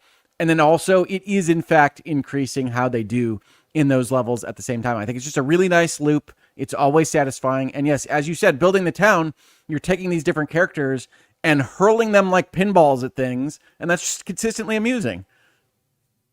Yeah, and it has a very interesting strategy to it in terms of like, how am I going to build this to maximize the things that my dudes impact? Because that's how I get the stuff. Yeah, and all the buildings are movable, so you're constantly like building these little like pinball traps. You build like here's the construction alley. This is all the things I need to build, so I want those to get hit by people, and then I want it to pop out over here to like bonus alley where it's getting all the things that I want. Yeah, and those are the wheat fields. We're gonna need some wheat, boys. Get to it. No, and wheat fields don't stop your guys, so they're like roads. You just like put them at like walk over the wheat while you're bouncing into everything else. Oh, what I wanted to say is also, what you were talking about with incremental. I don't know how long this genre or subgenre has been a thing, but what I have seen a lot of this year is what they're calling incremental games, which are kind of a, I guess, probably adjunct or sub genre of idle games, in that their whole thing is you're playing a very simple game. Uh, put your mouse over the rock and the rock breaks, and then you get the stuff in the rock. Yes, the But feeding then a you black have these hole. feeding a black hole, exactly, is an incremental game. But then you have these just massive skill trees that ultimately upgrade a bunch of the different pieces, but also add new mechanics as you go. And suddenly the game gets more and more and more and more complex. The one that really grabbed me this year was something called Astro Prospector. I basically played it start to finish in I think like 2 or 3 sittings. They also tend to be on the more reasonably short side, like 10 to 20 hours. I know, short. Video games, folks. But very, I don't like to use words addictive. Very one more run kind of thing.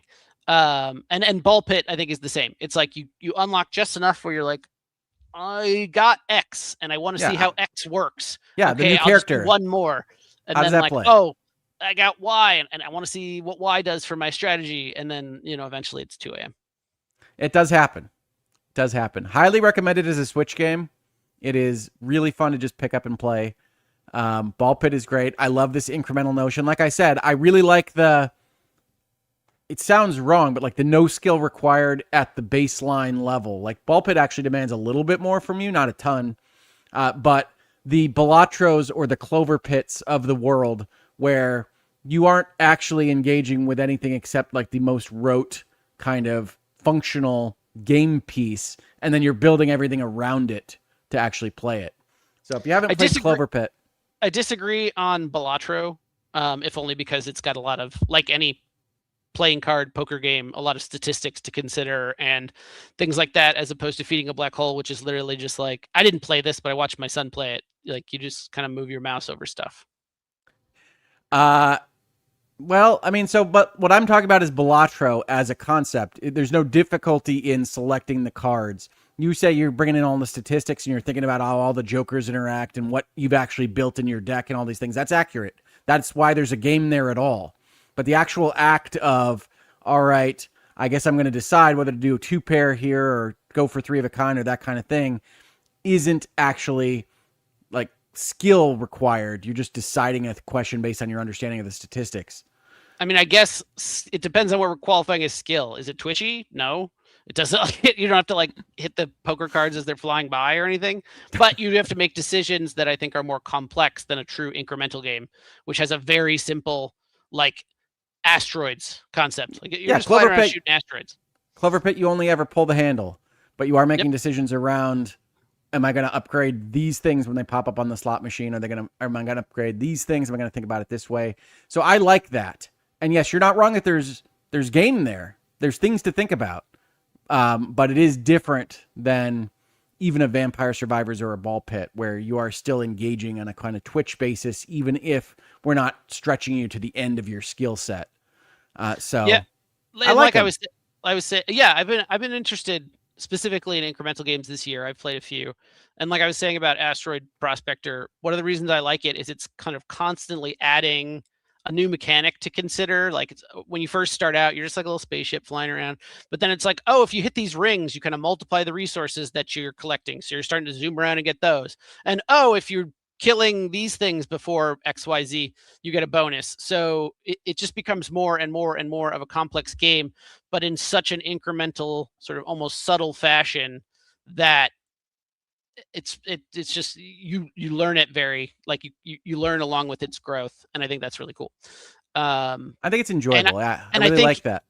I think also, you don't have to be good to enjoy the game, because you also do have those just numerical incrementing things, like you're just going to get more, or we're going to give you 2 lasers now to break rocks. That means you're going to break twice as many rocks. That's just the way it is. And then there are some things that you put in that you can choose to sort of prioritize incrementing in that direction, that are active skill gameplay mechanics. Yeah, because if you build it wrong, like, and this is why the designers get paid the big bucks, right, Tom? If you build it wrong, it can feel like I just have to grind it out until it'll let me progress because there's nothing I can do about it. And you're trying to hit that kind of perfect curve of you're enjoying it, but realistically, there isn't anything you can do about it. We're incrementing you up until a place where it's going to feel comfortable for you to do, but we don't want you to hate your life while you're going through that. Yeah, yeah. It just sort of flying a ship around in like an asteroid style environment where you're dealing with that little sort of slidey physics and stuff is sort of intrinsically kind of fun. And each little bit is like 30 seconds, 45 seconds. And then you go back to the thing, you increment a bunch of stuff, and you come back. And I'm very interested in that genre and seeing how it develops as more and more people get involved and try their own sort of twists on it. Yeah. Hey, no, Rick. Games. Yep. Do you have something on the order of like technical difficulties? Let's all go to the lobby.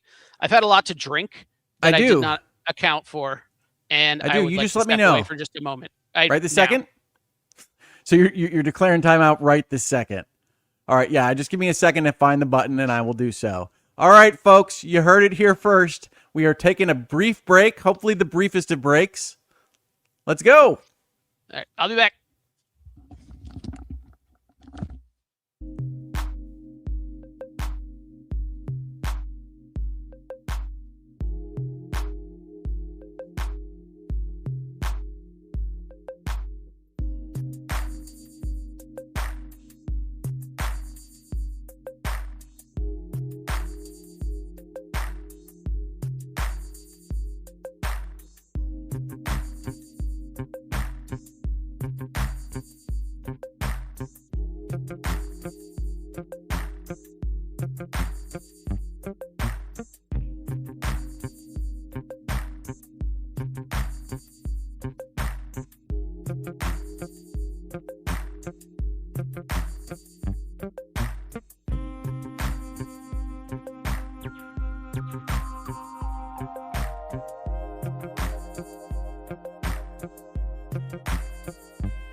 All right, I'm back.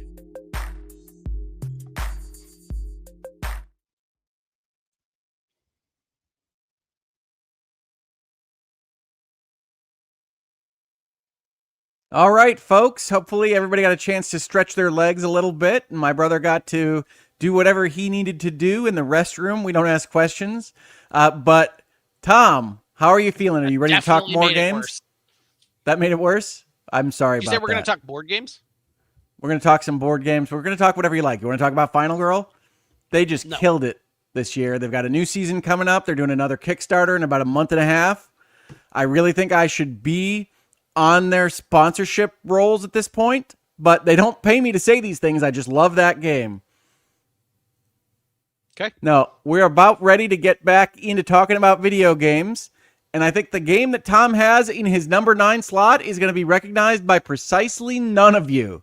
So let's talk about whatever the heck this thing is. I don't know if that's the best screenshot. You never do, buddy. Galactic Glitch is, I would effectively say, is following the Dead Cells model of roguelike. There are, in fact, different paths through. So there's a bunch of different areas, and there's different paths, like where you can kind of go from zone A to zone C or zone A to zone B.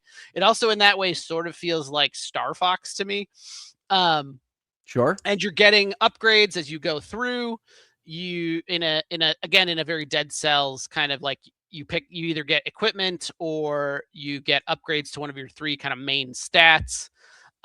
This is one that I like could not stop playing. I think when I actually got it, it was not finished.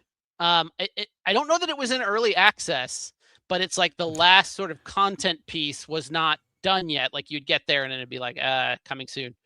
There you unlock a bunch of different ships, a bunch of different weapons, a bunch of different power-ups that can all have very interesting effects on what you're doing.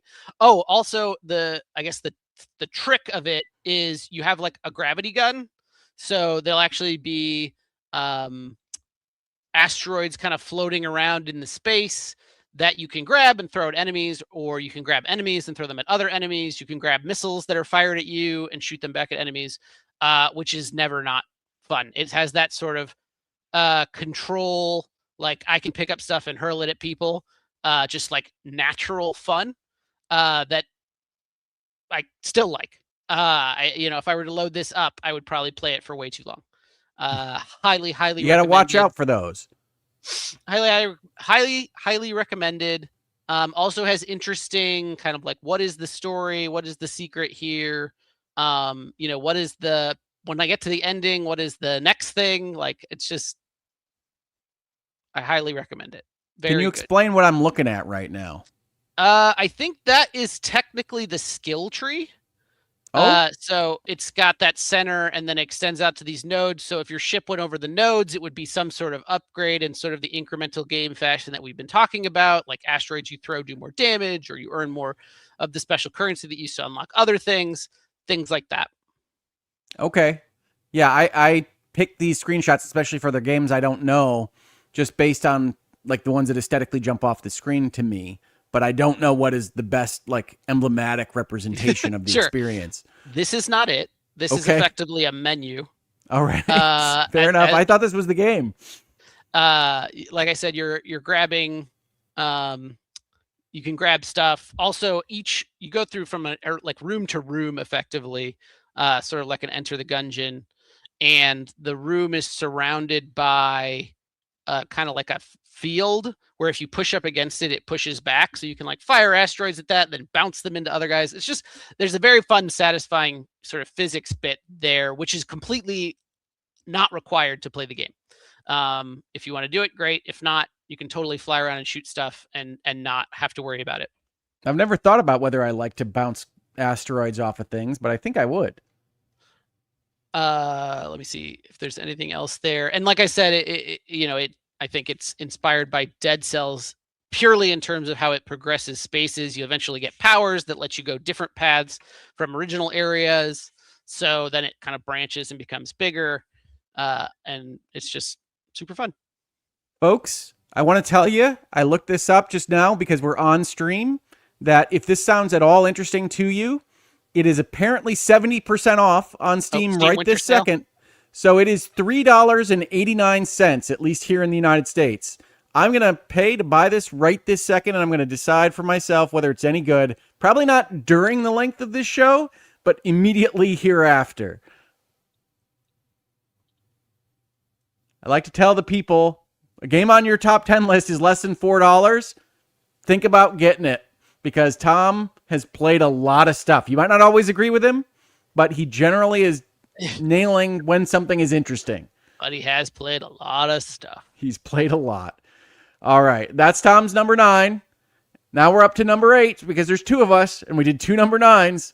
So my number 8 game of the year, a late entrant, but one I'm very excited to bring here and I feel has gotten too much internet hate.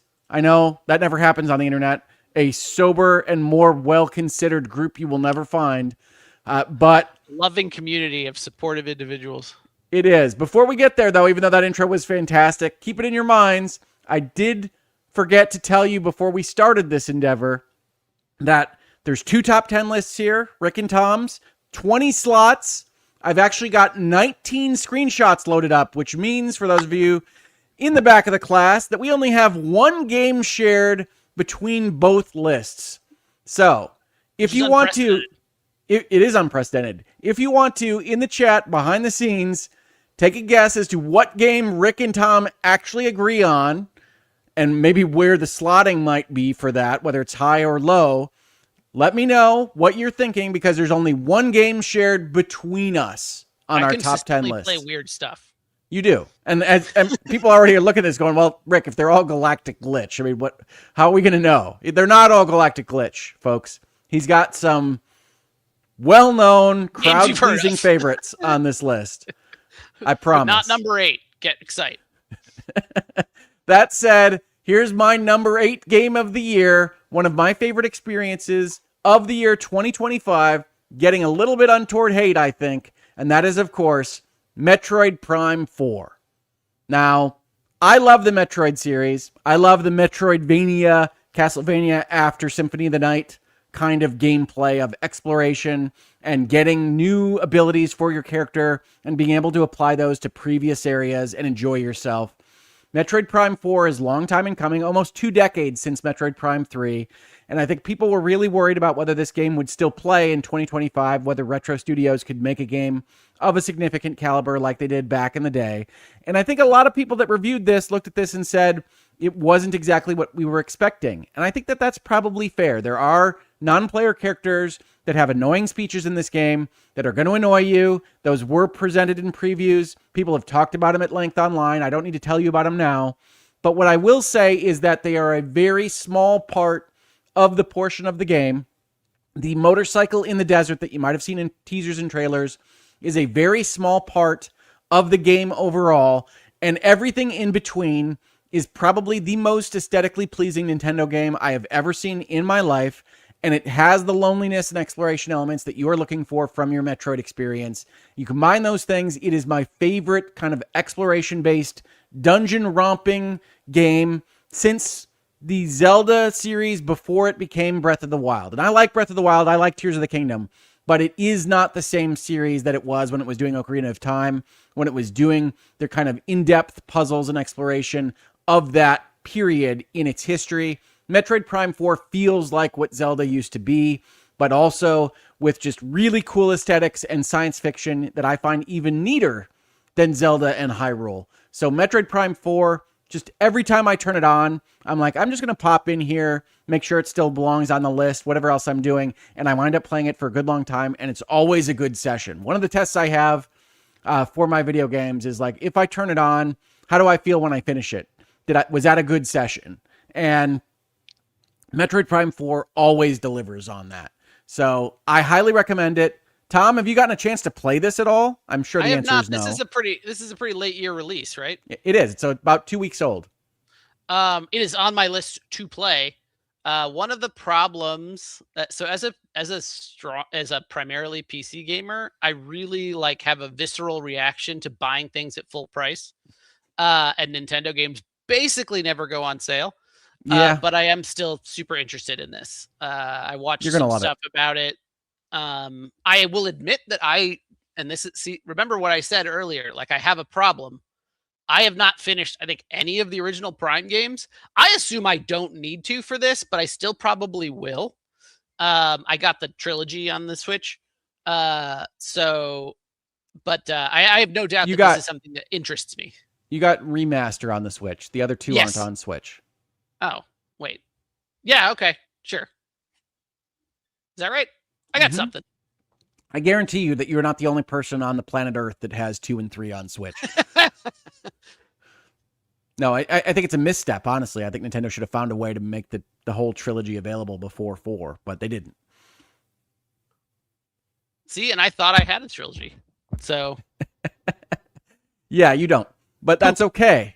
Metroid Prime 4 is clearly a starting point for a new future for Metroid, and it tells an interesting story. It is Samus dealing with ancient alien races in alien environments. It is the same kind of story as Metroid has been before, but I really love Metroid Prime 4. I think you're going to love it, Tom. I figured you wouldn't have had a chance to play it yet, so I knew we wouldn't have a in-depth conversation about it. But I do want to say, I think there are elements that are probably a little bit of a misstep in terms of the NPCs in the desert and the motorcycle, but I don't think they really detract from much of anything in the overall experience that I've had. So, Metroid Prime 4, check it out, folks. If you like Metroid at all, you're going to like it. I really do think so. The chat makes a very good point that you can share it with me if you have it digitally. I do have it digitally. I will give you my friend code.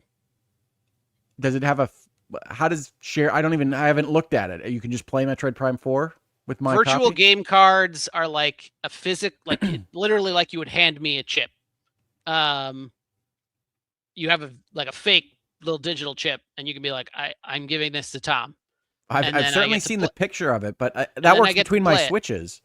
Oh, you'd become one of my Switches? Like my account would go on your Switch? You just hand me the virtual card, and then at any time you can take it back. We will figure out if we can do that at some point, chat. I want Tom to play Metroid Prime 4, certainly. But we will see. I certainly don't want to violate any terms of service. We're obviously very pro legal compliance here in the world of Hoeg Law's YouTube channel. But Tom, we'll get you into Metroid. This person says there's a physical proximity requirement for lending, which might be accurate. I haven't actually tried this. Yeah, we got to bring you into the state. It's a thing. That's stupid. I don't even think I would have even thought to try to send it to you like just on the internets. So we'll figure it out. We'll figure it out. But thank you, chat, for your recommendations, and thank you for also helping us detail the technical restrictions that Nintendo has implemented. The virtual card system doesn't make a ton of sense to me since they've implemented it, honestly. So whatever it can and can't do, I don't know. My favorite of the premium game ones is Steam. Literally, you can have a family can access all this library, and it only locks off titles that are being actively played. I wish the others would learn. Yeah. Nintendo, I do think the virtual card system, when I saw it implemented, it had some reductions in my ability to play across multiple Switches that I did note. So we'll see how that works between me and Tom in the future. I don't think you should actually have to go take a class every time one of these platforms changes how you can actually play games together. But that is the way it works right now. That said, let's talk about Tom's number 8. It's a duck. Oh, no, yeah. Don't put the title up. Okay. Can anyone in the chat name this? This is a duck. It seems like it's ready to go to war. I'll give it like just a minute. Yeah, you can give it a minute. We're not going to just leave it on dead air the whole time. Literally one of the only people that's played it. And it's popular on Steam, I think. Okay. We don't have to wait any longer. It doesn't look like anyone's clamoring to get it in there. So this is Escape from Duckov. Oh yeah, cool. Well done, Mars X Hill. There you go. There you go. All right. People coming in. They had to turn off their Duck-Off game to come into the comments. Yeah, this is effectively Escape from, if anyone knows Escape from Tarkov, it's an extraction shooter, but where you're a duck. It's actually from top down. It's not a first person or third person game. Yeah, I didn't think it took awesome screenshots. That's why I have it with the kind of promotional screenshot. And it's purely PvE. There's not a PvP bit to it, which can be a bit of a turnoff for a lot of people in extraction shooters, where a random player just shoots you in the head and you're like, damn. Wait, there are ducks shooting each other in this game? Well, as you can see, yes, there's ducks. There's also birds. But yes, you are. There's a bunch of avian enemies, and you're a duck. You're customizable. Is a character creator, customizable duck, and you're doing what you do in extraction shooters. You're going through pretty tense, kind of navigating an area, trying to do quests and trying to collect resources, and then get back to base.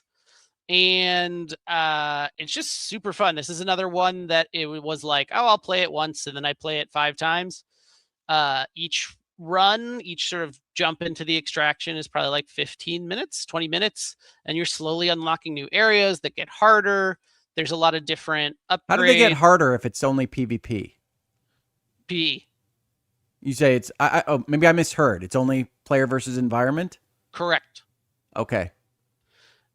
So yeah, you just get to people that have more armor, better weapons, as you move from place to place, and you kind of gotta like keep up with that. It also has the extraction shooter.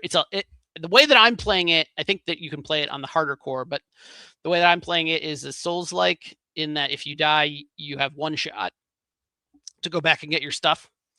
Honestly, does a kind of terrible job of making that easy, in that you literally have to go find your body and then pull each item individually back into your inventory and then re-equip them, as opposed to just being like, I am now this guy. But part of that is because inventory management is such a big deal, and if you go in with extra items, you're not going to be able to hold the whole kit you had before and sort of the kit that you brought just so you could get to your body. But really recommend it. Very fun. I think it was cheap when I got it. It's probably on sale. It is the Steam Winter Sale, as you mentioned. Every time you kill an enemy, they turn into a roast duck, which my partner could not stop laughing at. Thought it was just comical as all hell. Highly recommended. Very fun. Like I said, I don't think it's super expensive. Has a fun loop of getting new equipment, upgrading your base, all that kind of stuff, doing quests. There's this there's 4 different skill trees that I know of. It has even an ultimate, I think, end game or story end, which is effectively this planet is dying and everyone's fighting over resources. You're trying to build a rocket to get off planet. I have so far acquired no parts of a rocket. Good story, well told. But it's super fun. If you like extraction shooters but don't want to deal with people, highly recommended. If you've played, do you think that model of game might be enjoyable to you, but you really hate PvP? Try the duck game. Yes. I think extraction shooters are naturally kind of interesting and fun and tense and have a crafting and resource management piece. And the abject fear that a high-level player is just going to come murder you for no reason is off-putting. Now, wait a minute. It's for a reason. It's because that's where they get their jollies. Oh, yeah. Okay. Sorry. You're right. No ostensible game reason. Yes. No, there's nothing motivating them except for their hatred of mankind. And I really do think there is, like, even without the player versus player stuff, there's an inherent kind of satisfying risk reward of, well, I'm bringing all my good stuff, and if I don't make it, I lose the stuff.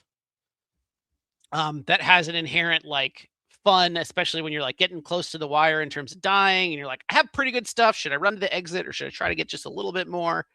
That push pull, I think, just is intrinsically fun. Yeah, and I think people are finding that this year, especially. I'm just surprised a little bit because, correct me if I'm wrong on this, Tom. Do you play Tarkov? Have you ever played Tarkov? I have not. I'm familiar with it. I had a coworker who was insane, like crazy about it, so I know a lot about it. It kind of had the same. Honestly, I think I might have liked it based on kind of my experiences with this and other titles, but that one was very hardcore in terms of, I think, PvP and very high lethality. So you could just get sniped and lose your stuff. And that was not super appealing to me. This is a softer entry in there, I think, but does a lot of the same things that make it fun. Nice. Yeah, I would never even imagine playing Tarkov. And honestly, I think the reason I skipped this game at all, because it was highly thought of and a lot of people were playing it, as I saw a little while back, was the name. I thought it was just Tarkov with ducks. But if it's not, then I might explore it. It is, at least on Steam right now, about $16. So pretty good for a video game. Not quite Galactic Glitch good, but pretty good. Yeah. I really enjoyed it. Played a lot more of it than I intended to. Your base has a really jazzy soundtrack, which is kind of funny to me. And the guys, I just like that as a bullet point. I want that to be at the bottom of the review. The guys has a really jazzy soundtrack. Roast duck when you kill them, which is also fun. Just all these random bullets. Also, I suppose with that, if like it's very kid friendly, it's very family friendly. Except for the Even though assault weapon here. And even though you're shooting guns at each other, you just turn into roast duck. Got it. Yeah, I get that question a lot because people, especially parents of younger kids, ask me like Fortnite, where it's like, well, I mean, it's mostly like Nerf tag. Like you're not, but different people are going to have different sensitivities to these things, right? So somebody's going to be sensitive to the assault weapon in this duck's hand, but someone else is going to be like, yeah, maybe I can live with that if they turn into roast duck. And so, yeah, we do try to tell folks in prior years what's kid friendly. I don't think anything hasn't been here. Galactic Glitch, Duckov, Split Fiction, Ball Pit, Metroid Prime 4, maybe Dune Awakening. Anytime you're in an Dune MMO. Awakening has some pieces that I would say are probably not as family friendly. Yeah, anything when you're in an MMO, you're going to have some chat people that are saying some stuff. There's no question there. Yeah. Also I guess for what it's worth, and I might not have enough experience, Dune Awakening is not strictly speaking an MMO. It is a lot of players per server, but it's still trying to maintain the kind of isolation and idea that there's not a huge population. I don't know if I've been in any of the major hubs, so that may completely get subverted. And definitely, as I was getting close to one of the major cities or whatever, there were a lot more player buildings that had like sort of started building around there because they're major hubs of activity and things that you need to interact with a lot. I wanted to flag a chat message here before we move on to the next one. So let me see if I can grab that. If I can hit these buttons in the right order. It's always touch and go here behind the scenes. I've got a comment here, Tom, that is for you from Desert Gis Rider 1 to Hoeg's brother. I can't post a picture here, but I put several thousand hours into Elder Scrolls Online. Heck, if I could, I would plant cornflower. I would, and I call my front yard maple a briarheart tree in the fall. There are people that loved your work at Zenimax Online Studios. So I know that I enjoy Elder Scrolls Online too, as well. I don't want to make any sequel announcements here. Yeah, unfortunately for you, chatter, Tom was on a different team that didn't get to work on Elder Scrolls Online, but I also love that product, and I know he knew the team that worked there. Yeah, a lot of the people on my project, especially towards the end, were transfers from ESO. Well, I just wanted to flag that one for you. I saw it, Tom, and I do appreciate all the well wishes to Tom and Blackbird and Zenimax Online Studios and everything else we saw this year. Everybody that's commented on Season Gaming Bitcast or on my stuff or at Last Stand Media. I know it's well taken, and I know there are a lot of really good-hearted people out there that feel for you, Tom, and are maybe here just to tell you that they love Elder Scrolls Online and would have loved your work if they ever got to see it. So you would have loved it. I said it in the tweets when it happened, but like I have never seen Tom as excited about a project as he was with Blackbird. And that's what really gets me is I just know that it was basically what he had been looking for. And I don't want to make him cry on stream or anything, but you're going to find something else that's going to be just as awesome. I'm sure of it.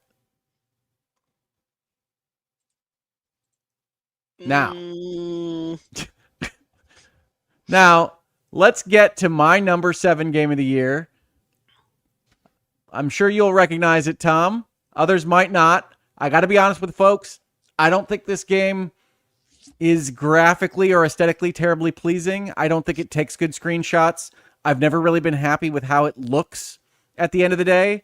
But I got to tell you, I don't think there has been a game that I got more deeply into for a longer period of time than Monster Train 2.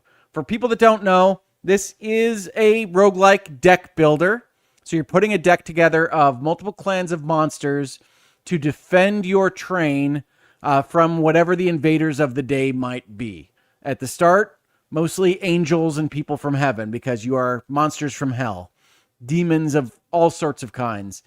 But you're putting these decks together, and then on your train trip into the heart of heaven, you are having modifications like you get in a roguelike game that are going to change intrinsic parts of how you are building your deck and how you're actually going to progress. The game itself is defending multiple levels of this train from multiple sequences of invaders in order to prevent them from blowing up your train core. And that's the basics of everything. It's really kind of hard to dive into how awesome all these synergies are between the roguelike elements and the deck building elements.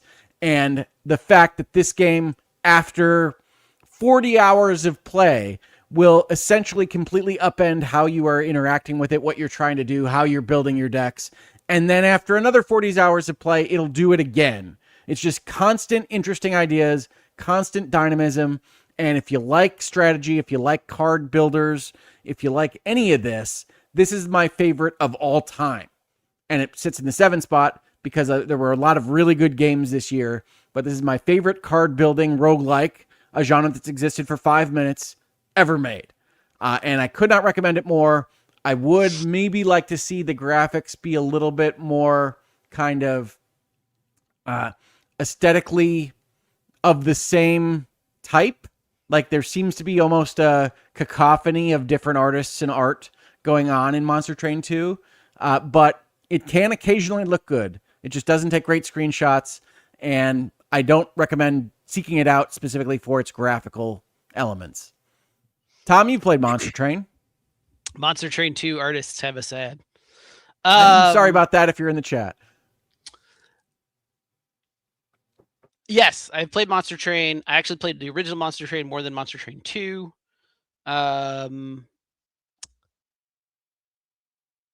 This one, I mean, okay, so roguelike deck builders, like, you can't swing a dead cat without hitting a roguelike deck builder anymore. Like, not since Slay the Spire. They're just constant. I do not know that this is even my favorite within that genre.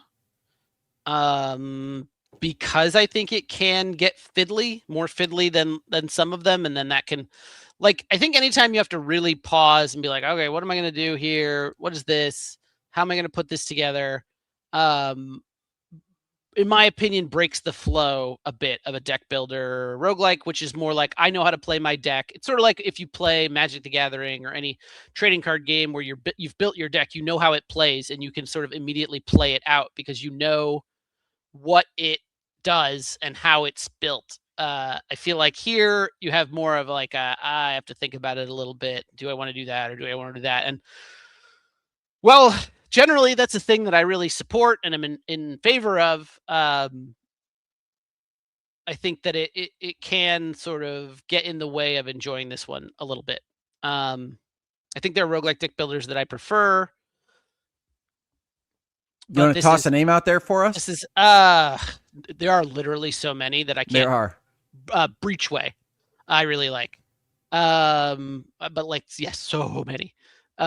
So I think this is a solid choice. It did not grab me as much. I'm interested in this like 40-hour subversion thing, so I kind of want to do it, but that's also a big investment. I do like. You'd probably get there quicker than me, for what it's worth.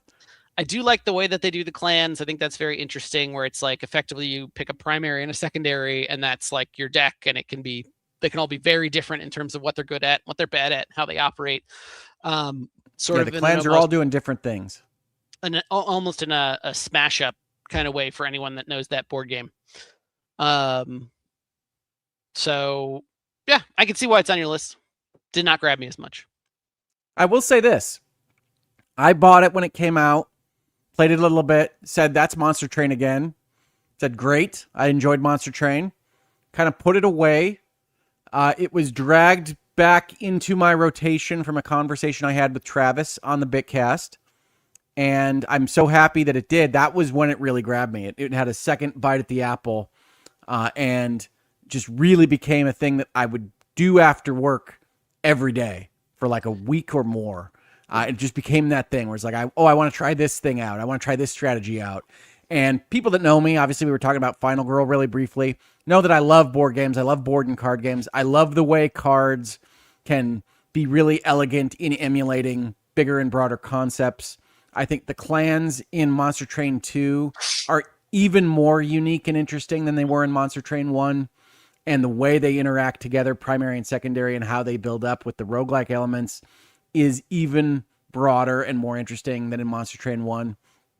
And I just really think that this particular version of this type of game met me exactly where I live in terms of I'm interested in having these cards be these characters and buffing them in certain ways and putting them in certain lanes to protect against certain things and just constantly having 17 interesting things to think about.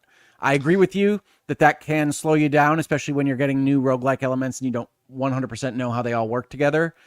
But I never found it get to that place where it kind of stops me up and ruins my enjoyment. I think. I wanted to say when I played it, it was on Game Pass. So if anyone's interested, I think it still might be. I believe so. I think it's probably going to play. I play a lot on my computer. It's probably going to play better on your computer because it's very easy to push cards around and stuff as opposed to doing it with a controller. But that's totally functional. The hotkeys on console work really well on this. They do. Great.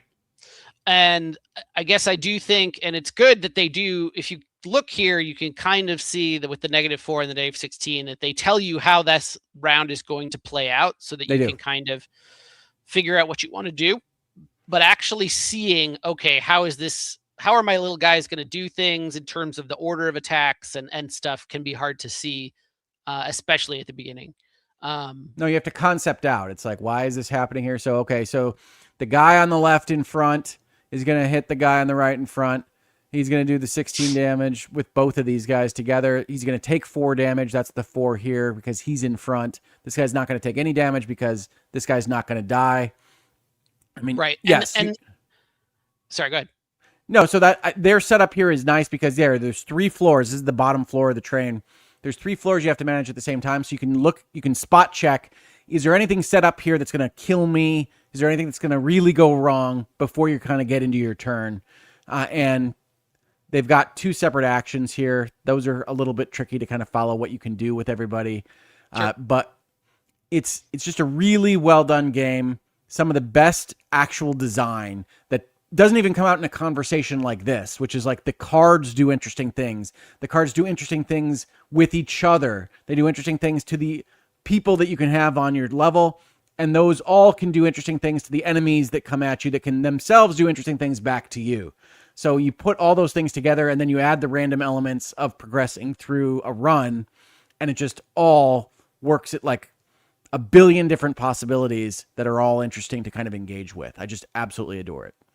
I think the other piece here, and we can move on from this, is so that enemy who's on the right side probably also has some sort of power or ability or thing that they do, and you need to highlight them and then read about like what is this, and then conceptualize, oh, what is that going to mean in practice? And definitely, I think there's a steep learning curve there that maybe falls off after you're like, oh, I know what these soldiers do. They're thorny guys that, I don't know, jump 2 levels or whatever. Yeah, well, and in fairness, this particular guy he'd have little pictures under his attack and health if he was doing anything really gnarly. Oh, okay. So yes, you highlight the person, you get a little description, and then all the cards also have nice little, like, if you played Magic the Gathering or any other kind of card game in real life, you get the little lore beats that kind of overall tell you a story of the world and who everybody is. And Monster Train 2 is really good at that. And then they also have kind of dumb but interesting dialogue sequences that can happen back at base after things have happened on the run that are really good, and you learn more about the characters and just exactly what I want out of a game out of this type, except for I would have preferred a more unified artistic approach. And you said artists have a sad. I don't think any given artist on this game is bad. I like a lot of the art individually. I don't like when it's all combined. Yeah, I do think there's some intentionality to that in terms of making the clans feel very different, but I get what you're saying. I believe it. But that said, that's my number 7, Monster Train 2. We're about to hit Tom's number 7. Let's see what it is. Very different game in a very different genre. Tom's number 7 also doesn't take great screenshots. So you get this promotional picture of Fantasy Life I. I think the girl who steals time. What Rick's saying is things that have a top-down or near top-down 3D don't take really good screenshots. But also, I don't think you have a good screenshot to explain what the hell this game is anyway. No, I was trying to pick. I almost picked a crafting screenshot because I was like, that's probably the most accurate. Sure. So it's and mind you, I haven't played much Animal Crossing, has kind of an Animal Crossing vibe. You've got different jobs that you can do that you're getting better at that are crafting or resource harvesting or whatever. And then there's like kind of a RPG that's behind it. As the name probably suggests, there's a small time travel element, and each of the times have sort of a different game that you're playing. One is more of sort of a Zelda style, Breath of the Wild like exploration and dealing with environmental things that you need to get past. The main area is like very crafty, and then the past is like a dungeon explorer, if I remember correctly. Give or take, and you're bouncing between these. This is just fun in a box. It's just really satisfying to move up the different crafting trees. You kind of can do whatever you want.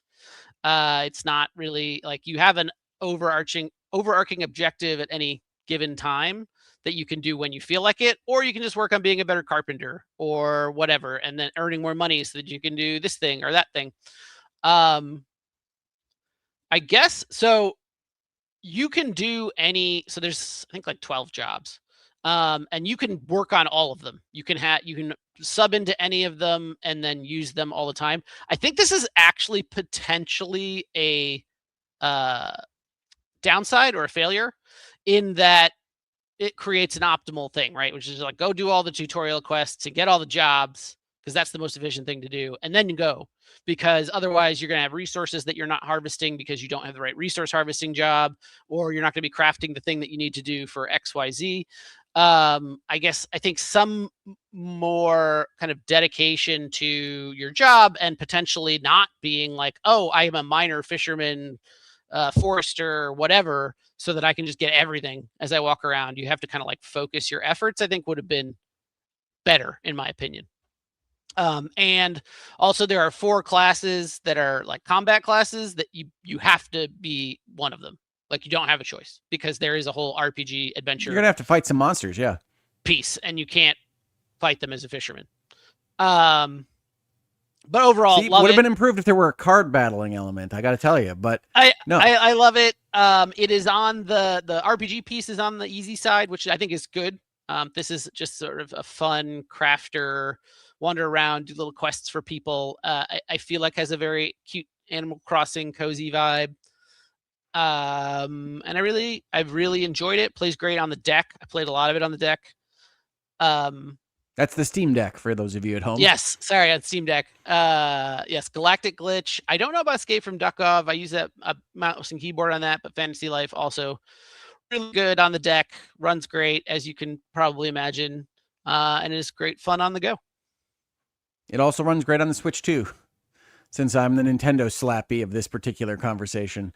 But yeah, so I have a couple of things to say about Fantasy Life. I also quite enjoyed my time with it until I didn't. Level 5 is a somewhat old school at this point RPG maker that makes games like this. You might be familiar with some of their earlier work like Rogue Galaxy. I have mentioned another game they made this year that I've been enjoying a lot called Inazuma 11, which is a soccer RPG. But they always have this kind of RPG approach that is a little bit easier than you want it to be, maybe a little bit less polished than you want it to be. It's not quite Square Enix level even, but they have really interesting ideas. They also don't get stuck in the same traps that Square Enix does. So Fantasy Life does have, exactly as Tom described, this kind of progression where I'm going to learn how to cut down trees and make them into furniture, and I'm going to learn how to fish, and you're going to have little sub-quests around and everything, but you're going to have to progress through the story in order to get to the higher level trees and the higher level fish, in order to get back into the loop of progressing those particular careers. You have to basically progress everything all at once, which winds up making it feel a little bit grindy. It's a little bit, I have to progress my combat guy, to progress my carpenter guy, to progress my cook, to progress whatever else I'm trying to do, all in a loop, all with a kind of baby's first childlike RPG story. And overall, that's fine with me.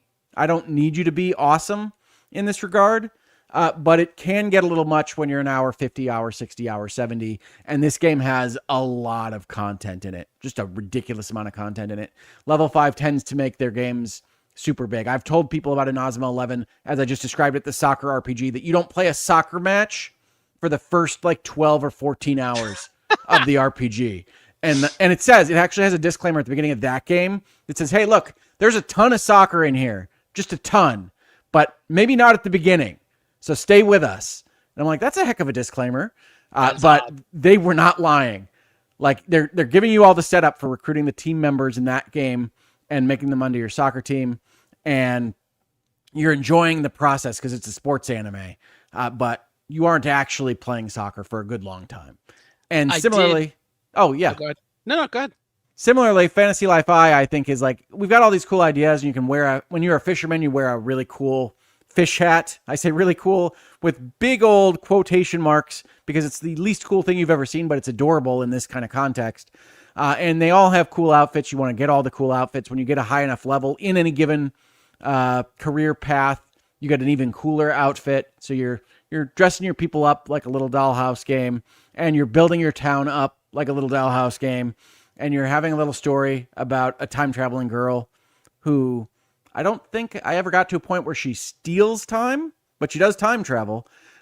So you're enjoying yourself, but it's not ever getting to that level where you're like, I'm really invested in the plot. It's all kind of superficial. It's all surface level. That tends to be the way level 5 RPGs play. I don't think that's really a diss on them overall. It's just a tone. But that is one reason why, for me, it just wasn't as compelling as some of the other great RPGs we saw this year. Yeah, I think it probably goes without saying. Each of the little jobs is like a tiny little mini game, which are fun to do. I wish, honestly, that they were more different. There's basically the archetype. One gathering mini game, one crafting mini game. I guess fishing is a little different. No, it's the same. It's just mocked up a little differently. Yes, fishing is the gathering mini game. It just looks a little different. That's how they get you. So I think it would have been well appreciated if those were much more different, so that they didn't feel like you're doing the same thing. But I also understand the idea of, not making it it's clearly almost a kid's game. Maybe it is a kid's game. Mm-hmm. And so it's trying to not be overcomplicated or overly difficult. I think that's right. I think the commentary on the story is probably accurate, though. It has had more going on than I expected, which is, I was thinking just more of an Animal Crossing kind of like, I'm just going to run around and be a carpenter and stuff. And so there's more to deal with, like, oh, this girl is traveling through time. Oh, there's a ghost over here. Like, what's going on? All in a very, silly, juvenile sort of tone. It is silly definitely. And juvenile. I almost don't think of it as an RPG as much as I think of it as sort of a cozy crafter. Yeah, with a story added on, with about that level of story that you'd expect from that description, which is fine. Like, it's not a strong diss here. It's just not compelling in its own right.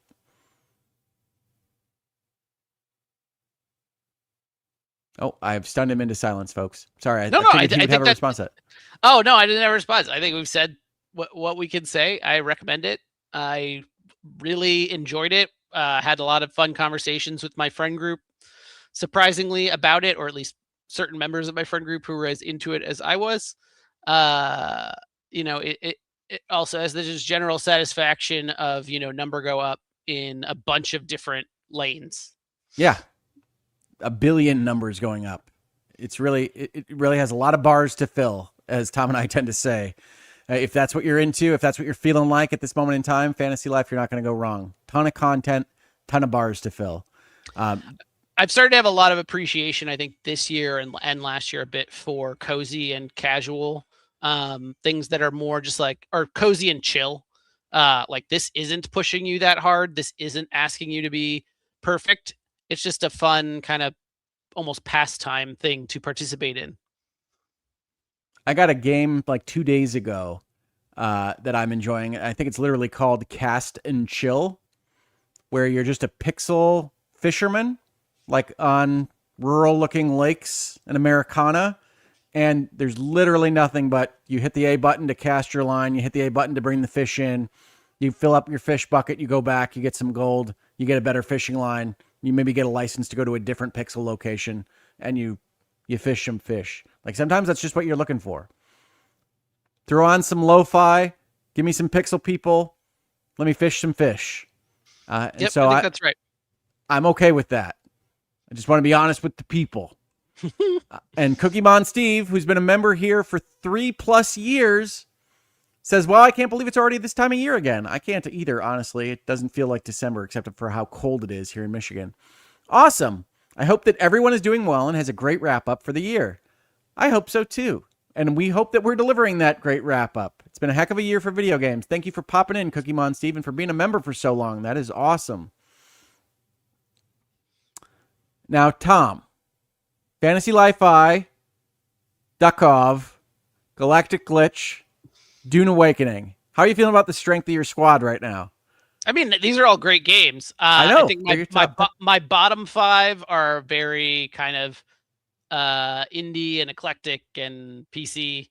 I think I get into more of the headliners in the top 5, but I still feel pretty good about these overall. Maybe not in terms of, people are going to vote for my list. Honestly, I think it's what we were talking about, like Galactic Glitch in particular, is I think this will expose some great games that people should try, teams that deserve credit and money. And so I feel good about it in that way. These are really good games. For the record, even if you've never heard of them, I am now the proud owner of Galactic Glitch, and Galactic Glitch people are now the proud owner of my $4. So I'm pumped about that after the show. We will have some fun. But while we're still on the show, let's talk about our number 6, which is, on my side of the ledger, this game, which, if you're keeping score at home, means that December 4th, 2025 kicked off 2 games that were in my preliminary top 10 list because it delivered Metroid Prime 4 and Octopath Traveler 0. So, heck of a day, heck of a late coming day for me. Really threw some of this whole pre-gaming process into a bit of a tizzy because there are games on my next 10 list that were happily ensconced in the top 10 and now are not. But Octopath Traveler... most award shows, these would be ineligible. Yeah, well, the Keeleys. He cuts off his awards in the beginning of November for some reason. But yes, they'd be eligible next year where everybody will have forgotten about them. And much like our awards last year when we talked about it and we had Indiana Jones, I think in both of our top 5s, it was mostly forgotten by the time the Keeleys rolled around this year. So, is what it is. Yeah, you can't get around it, unfortunately. No matter what you do, the stuff that's earlier away from your awards or whatever is harder to remember, harder to feel as impacted by. Yeah, and I always try to check for recency bias. Yeah, I mean, Octopath Traveler as a series, I've said this in other places, but it might be my favorite thing that modern Square Enix is doing nowadays. The Octopath Traveler series, I think in one, comes out with a really fully formed graphical aesthetic and musical aesthetic and notions of what it wants to be. In that game, it's got these 8 different classes, and they want to tell a story that makes sense for each class, and you're all going to come together and do something a little bit grander, but in that game, honestly, not much grander than just kind of cavorting with all of each other around the world. But I wound up loving that and loving its sequel, Octopath Traveler 2, even more. When this got announced, I think it was at the Nintendo Switch Direct that announced the Switch 2, maybe the second one after it. I was excited about another Octopath Traveler. I would always get excited about an announcement like this, but when articles started coming out explaining that this was a reimagining of the mobile game Octopath Champions of the Continent, I grew a little bit concerned. Then when there were articles and interviews about the fact that you were going to have your own created character, you weren't going to be bound by any of the 8 classes. They were going to be able to choose what class they wanted to be at any given time in the game. And also, you were going to have a big section of the game be rebuilding your hometown. Then I thought, well, okay, so the Octopath doesn't exist, and you're going to be around a specific place, so you're not really traveling that much. I'm a little concerned about the direction of the series here. But As it turned out, those were a little bit unfounded because by the time this game wound up coming into my hands, it had been made into a real Octopath Traveler. Whatever it existed at the mobile level, I don't know because I downloaded that game a few years ago, but it just really wasn't something I wanted to play on my phone, so I didn't play much of it. But the trick in this game is that unlike following the 8 characters that you do in 1 and 2, you are instead building a party of people with different classes, and then you are following the stories of the villains of this world. So you still have the kind of chapter concept. You still have the ability to pick and choose where you're going to be advancing the storyline like the original Octopath Travelers. But there's a sense of focus, almost like it's more of a traditional JRPG with your party going up against these really bad guys and then getting their story told in these various chapters.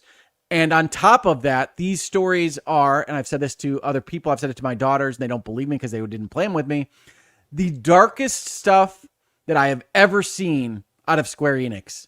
And it's so surprising that I get to the end of any given chapter in Octopath Traveler 0, and I just want to say, damn, I can't believe you went there with that particular story. It's just trying to be not even Twilight Zone, but something worse than Twilight Zone in terms of how serious it's trying to portray evil and villainy in this world.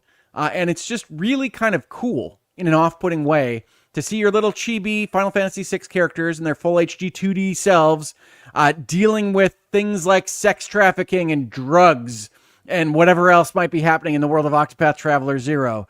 But it is one of my favorite games of the year, obviously my number 6, and just a tremendous inclusion into the pantheon of JRPGs. Octopath Traveler continues to kill it, and I think they're only getting better at what they were originally aimed at with the original.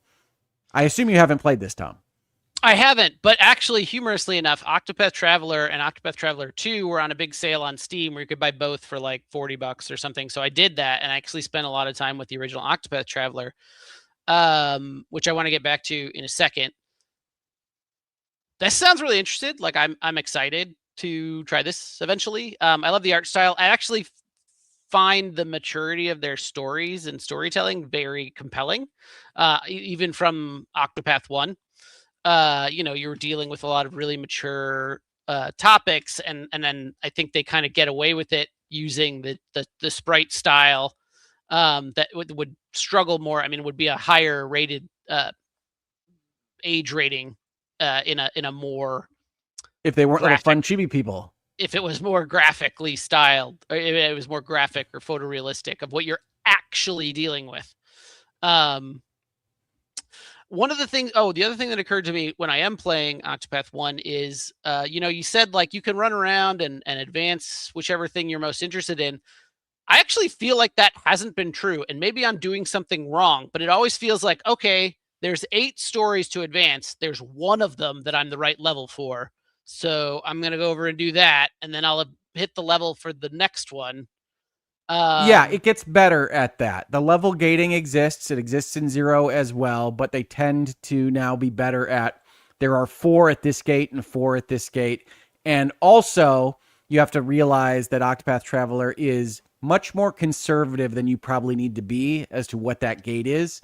I try to play about 5 levels above what it says I should be at. Not because I'm awesome at Octopath Traveler, just because it's trying to keep you at a sense of like safety and calm that I don't actually like. It's like a little bit too much if you're at the recommended level. It's a little bit too easy. And so I think 0 does a better job of that. I think 0 does a better job at focusing the story. You add the town building and the party actions that you now can ask somebody to come stay at your town, and they have a passive bonus that helps you in your overall loop of the game. And it all just combines into Octopath Traveler. Like, you can still see all the ingredients of Octopath Traveler in it, but in an almost remixed fashion. And I'm just really intrigued by, okay, so what can you take from this design and like remix it and make it new, but also classic? Like you said when we were talking about not getting stuck in what you were doing with Civilization 7, I feel like Octopath Traveler 0 says, okay, this is what Octopath Traveler is as a series, but also we can still do this stuff and make it interesting. There's 8 players now, or 8 party members now instead of 4. You can bounce between 2 people in each slot. So you're just managing a lot more stuff, and that means the enemies can do a lot more damage to you. There's just a lot of good choices in Octopath Traveler 0, and I was really surprised by it because I remembered bouncing off the mobile game hard, primarily because of the way that you have to play a mobile game. Yeah, I think there's a lot of good things to say about Octopath, honestly. What was I going to say? Oh, I think, and I'm curious if you think this would be like a sort of violation of what Octopath is, which is, I think, with a stronger central storyline. And it sounds like this does that a lot more than, like I said, it leans closer to that. One is now my like primary exposure to the series.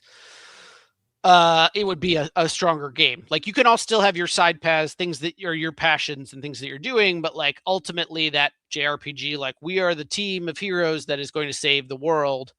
That would be a much stronger game. Yeah, I mean, at least Octopath 1, it feels like each of you have completely unrelated objectives, and you're all just kind of like on the walk.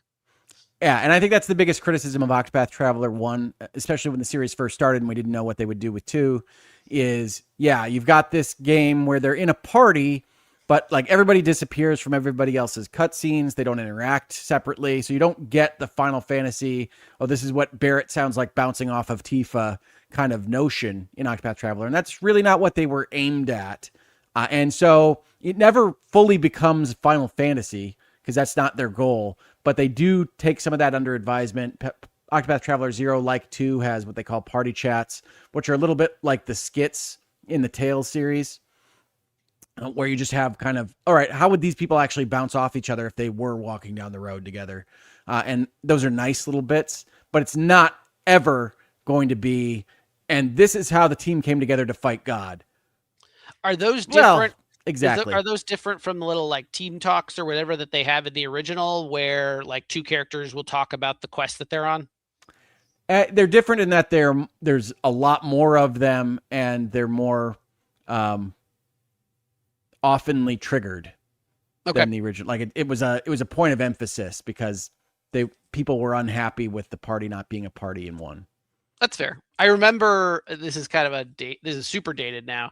But when we first played like Dragon Age Origins, the whole idea that the characters had a lot of dialogue, no matter what party you had picked, that was related to who they were and who the other person was and where they were on their personal quests and all that banter was really like super fun to just like wander around and hear. Yeah. And they do that a lot in Veilguard.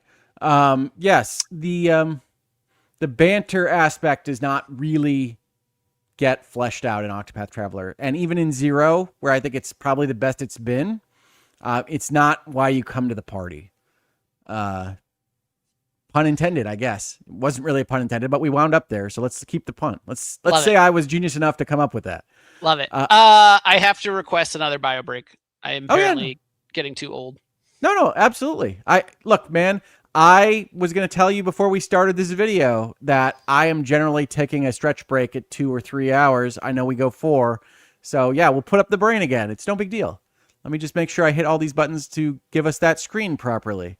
Everyone, get yourself a water, coffee, wine, whatever you do. Snack, stretch. Make sure you hydrate. Make sure you take care of yourself. Yeah, it's a long stream. Let's get the screenshots up and let my brother take a little research break, as the Easy Allies used to call it. Okay. I'll be right back.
Hello.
Well, hello, everybody. We are back. After a short break, I also stretched out, which is why my brother was probably behind the scenes saying, I'm here. Why is it not going? Because he can't see the green room, I realized after I was away from my desk. So hopefully that wasn't too traumatic for you, Tom. I saw like the tiny sliver of your camera that didn't fit under the brain. Yeah. When you came back, but I did communicate inside the studio chat and also said hi when I got back. So I don't know if you mute me when we're I don't know. No, I can hear you when you do come back. We do have a couple of super chats to pick up. One is from Jeffrey B2334, who says, Kingdom Come Deliverance 2 is my game of the year. What game? Presumably what a game. But yeah. What game? And Tom has it on his honorable mention list, so you know it's not going to be on his list. We'll have to see how things turn out on my list. But Kingdom Come Deliverance 2, certainly a very highly thought of experience in 2025. I would be shocked if it is not on Rick's list. Thank you, Jeffrey B2334. I really appreciate it. We'll have to see if it's on my list. No spoilers. And I don't know your list. I can't spoil it. And Raceland CE says intermission, because we've brought up the cartoon brain for the first time in I think a year and a half today. Not once, but twice. So we are killing it. But absolutely, there is no problem with breaks at all. The people expect us to not just be robotic automatons. And now in the age of AI, it's good to prove that we're not. So we'll throw up a picture of a brain. We'll say we need to use the bathroom. We'll go recharge in our AI pods, and it'll be great. But we can do a brief summary of where we're at, which is that people just saw my number 6 is Octopath Traveler 0, and that concludes my right column of my list of the bottom 5 of the top 10, however you want to frame that out for yourself. And Tom still owes us one game. So let's see what that game is from Tom. Now, Tom, honest question here. You sent this to me a little while ago. Do you remember what your number 6 is? Yes, but partially it's up on the side of my screen. Yeah, you're using a little Cliff's Notes there. I just didn't want to be surprised. Like, oh yeah. Want to be ready with what you got to talk about. Well, like Galactic Glitch before it, get ready to not know what we're going to show you right now, folks. This is Tom's number 6 game. Right, what's happening here, Tom? We have to start sending you screenshots. I swear I looked at all the screenshots. Okay, so if you've played Dome Keeper or Wall, it's not Crawler, Wall Crawl. Oh, this game is like those, but better, in my opinion. The game is effectively split into 2 halves. Each run is split into 2 halves. One, which is your mining in a grid-based mine, trying to find materials that you need to upgrade your base. And generally, the whole goal of any given run is to get to a certain depth. The harder the run, the deeper you have to get. The game takes place over a number of days. During each night, you get attacked by these bug things. And so you have to upgrade your defenses as you're going, in addition to upgrading all this other stuff that makes mining better. That does sound like Dome Keeper.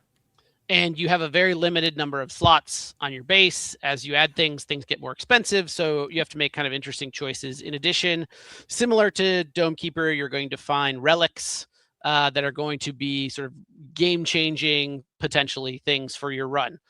So that'll, decide how you decide to build your base, if you get the teleporter or if you get the drones or whatever. There are multiple sort of company factions that play the game completely differently.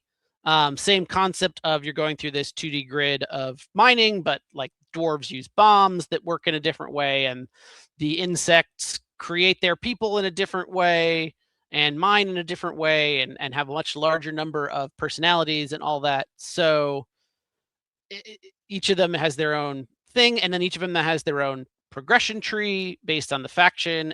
And I think the drill platform and the faction are together, but there's a whole progression tree for each drill platform. There's a whole progression tree for a bunch of different stuff in the meta, so that you're constantly getting better. You're going down this sort of list of levels. They also have qualifications. So anytime you take a run, you're allowed to pick a couple sort of extra challenges for yourself. And if you complete them, you unlock more content. This one is both in the small and the large very compelling to me. When I'm in a run, I want to just keep going and getting the next thing. And what's the next upgrade going to be? How am I going to structure my defenses this time? There's a little bit of randomness in that. You don't know exactly how the turrets are going to be arranged. And so you kind of decide what you're going to do there. You don't know exactly which buildings you're going to get access to. So, if the previous game, your all machine gun strategy was really powerful because you had the 2 things that make machine guns stronger, and you don't get that, you have to figure out how to sort of cope with that, how you're going to build your new defense strategy. And the qualifications can be pretty difficult. Like some of them are like you only get to build so many things, or I think one was like no turrets or something like that. And so you're like, how am I gonna do that? But you figure out, okay, well, probably the best way for me to do this is to use this faction and this kind of concept, and I think maybe I can get through to whatever depth I need to get to. Also, the qualifications are difficulty limited, so as you're playing, you keep going up and up in difficulty, which means stronger enemies and also deeper depths. And you have to do these crazy ass challenges on harder content in order to unlock new buildings and turrets is basically what you're getting from that. So your game's getting bigger and bigger. In addition, you're upgrading the different platforms, which are getting, those ones are effectively stronger. You can pick certain equipment that automatically you get on each run, and certain things that you're better at. Like I said, this one's compelling to me, fun to me, like on the small side of doing a run and getting the core to the depth that you need, and on the large side of upgrading everything outside, getting access to new buildings, getting access to stronger platforms, getting access to new factions. I have played this definitely in sessions that went way longer than I meant to, and I kind of want to play it right now. Yep, just from talking about it, right? So I have a couple of questions. Question one, I just bought it. That's not a question. Question two. Is it also on sale? Yes, it is on sale. Not Galactic Glitch level, although I do think it would be a fun game one year to have us price out what our top 10 lists are for the people. Yours is more expensive. Yes, well, I've got some Nintendo exclusives on there. But yes, I did buy this. I only realized after buying it that I had this second question, honestly, which is, do you need a controller to play this? Because I've never quite gotten a controller to be very happy connecting to my computer. Oh, no, I play this with mouse and keyboard. Okay. Because that is a better solution for me. The way that it works is you've got the like bottom mine part, which you can't see in this screenshot, but you're basically saying like, get this block and get this block and get this block. It's actually kind of like almost a colony sim, like very light in that regard. You're not saying move this guy over here and do this, move this guy over here and do this. You're just saying, I want you to mine these things.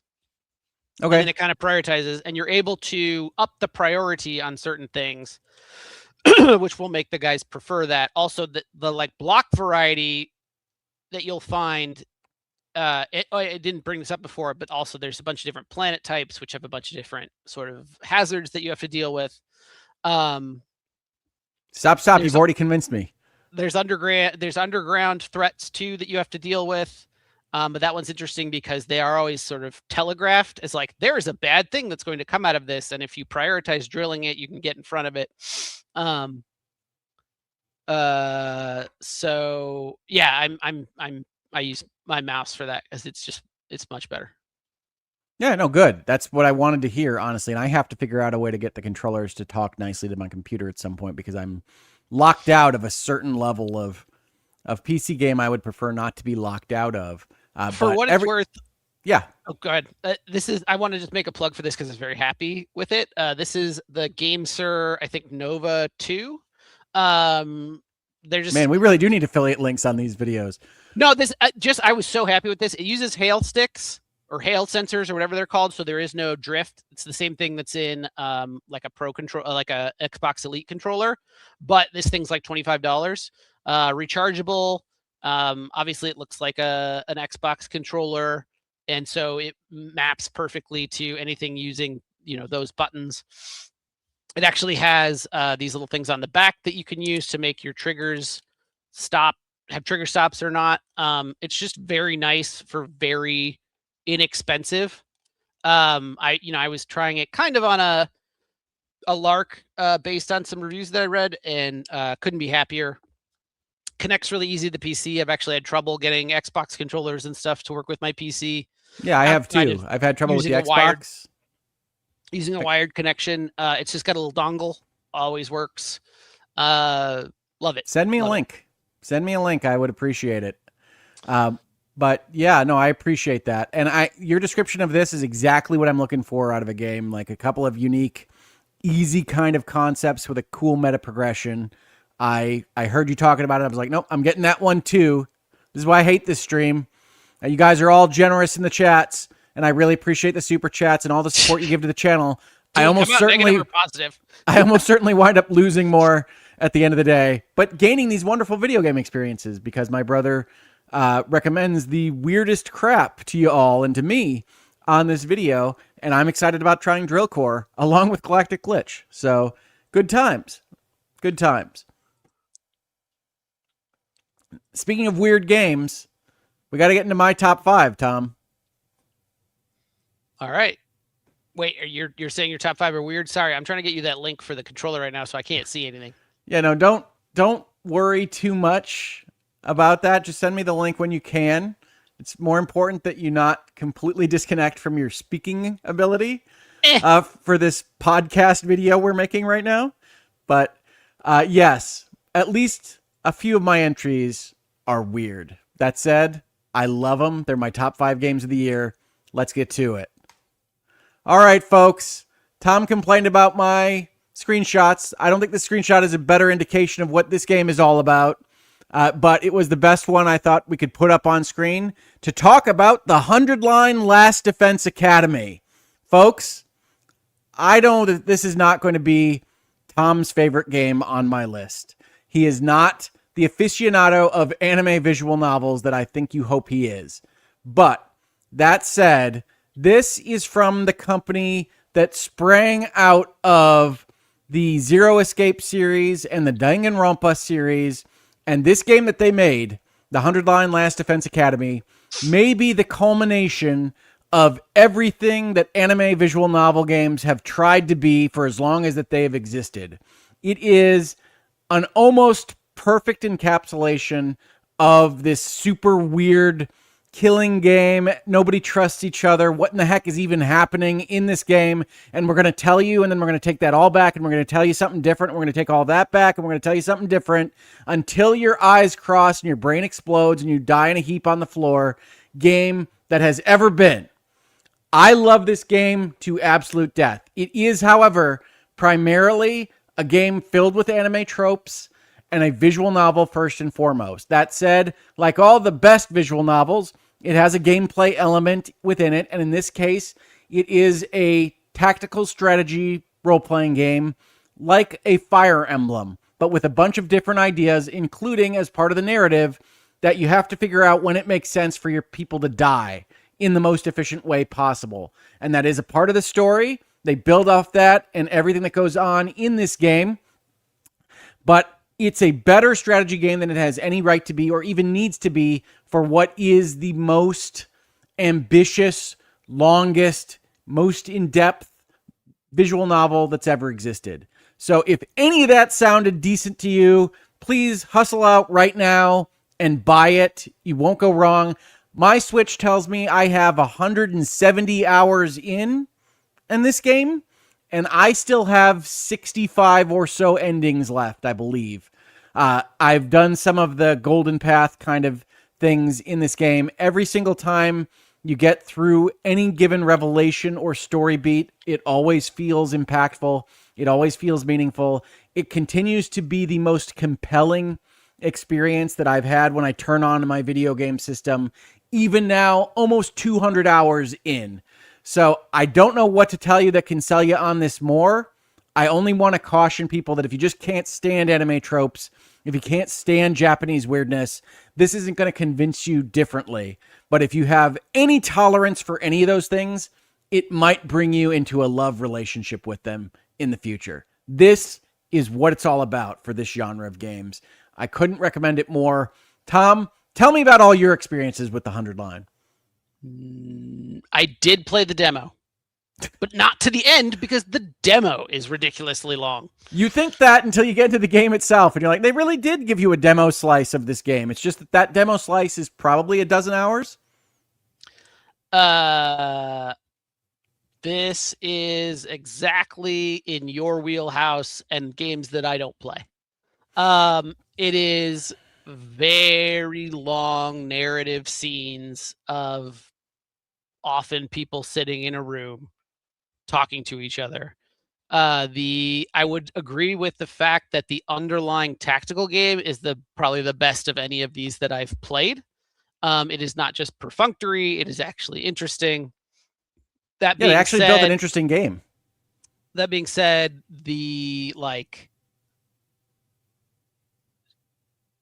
just the what am I going to say? Like the duration of scenes in order to communicate the narrative is off-putting to me. In the sort of like we talked about, oh, you can play a little short, ball pit or whatever and have a good time and feel good about it. This is the opposite of that. No, you're hunkering in for some 100-line. You got to invest a good amount of time even to get to I don't know what their save system is, but basically if you wanted to do the scenes leading up to a mission and one mission, you're talking about hours. It seems to me. again, played the demo. Can't tell for sure. Also, lots of it does have anime tropes and anime weirdness, and I think the one for me, like I like anime. Okay, there's a fair number of animes that I've seen that I really enjoy, but I've never had a real attraction to anime humor. It just doesn't get me. And this, you can even see from the screenshot a bit, has a decent amount of that. So yeah, I played the demo. I was like, nope. I think if I'm going to finish any of these, it's going to be 13 Sentinels. Yeah, no, and I would recommend that. 13 Sentinels is probably the most approachable. It is a very similar sensibility to the 100 line, but it is more summer blockbuster than the 100 line ultimately gets into. But yes, one of the best parts about the anime trope use in the 100 line is that it uses what is its branching narrative, which the 13 Sentinels doesn't have, to really explore either subversions of the tropes or like the depth of the trope, like what it would mean if this were actually a person. And it does it in a way, even with that branching narrative, where you're constantly learning new facets about the world and the characters within it in just a really difficult piece of writing that is just amazing to me as somebody that loves stories and loves writing overall, that how they were able to achieve this, because it needs a team, because it needs production, and to really feel like it's one kind of overall project of somebody's mind is almost impossible to fathom for me. And I really love that. And if you just look at this screenshot in front of you right now, you can see you've got Moko at the top. She is the sports anime professional wrestler who can't be beat down, right? That she's always positive about whatever's happening. Nozomi is the girl with the hidden past that maybe has a relationship with the protagonist. You don't know. Takamaru is the bad boy bully that swears and is the one that brings that to the communications, and you have to explain yourself to your wife when she comes in and he's talking while you're playing it with your daughters.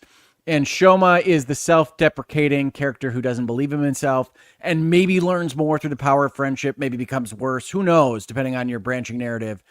But tropes all around. I love the fact that Rick only called out the position of one of those, but based on, and this is the tropey bit, I can tell you who everyone he talked about was, which was top, right, bottom, left. Oh, well, I mean, yeah, I was using my arrow on screen, but maybe that doesn't come through the StreamYard. So I apologize for that, folks. It was top, right, bottom, left.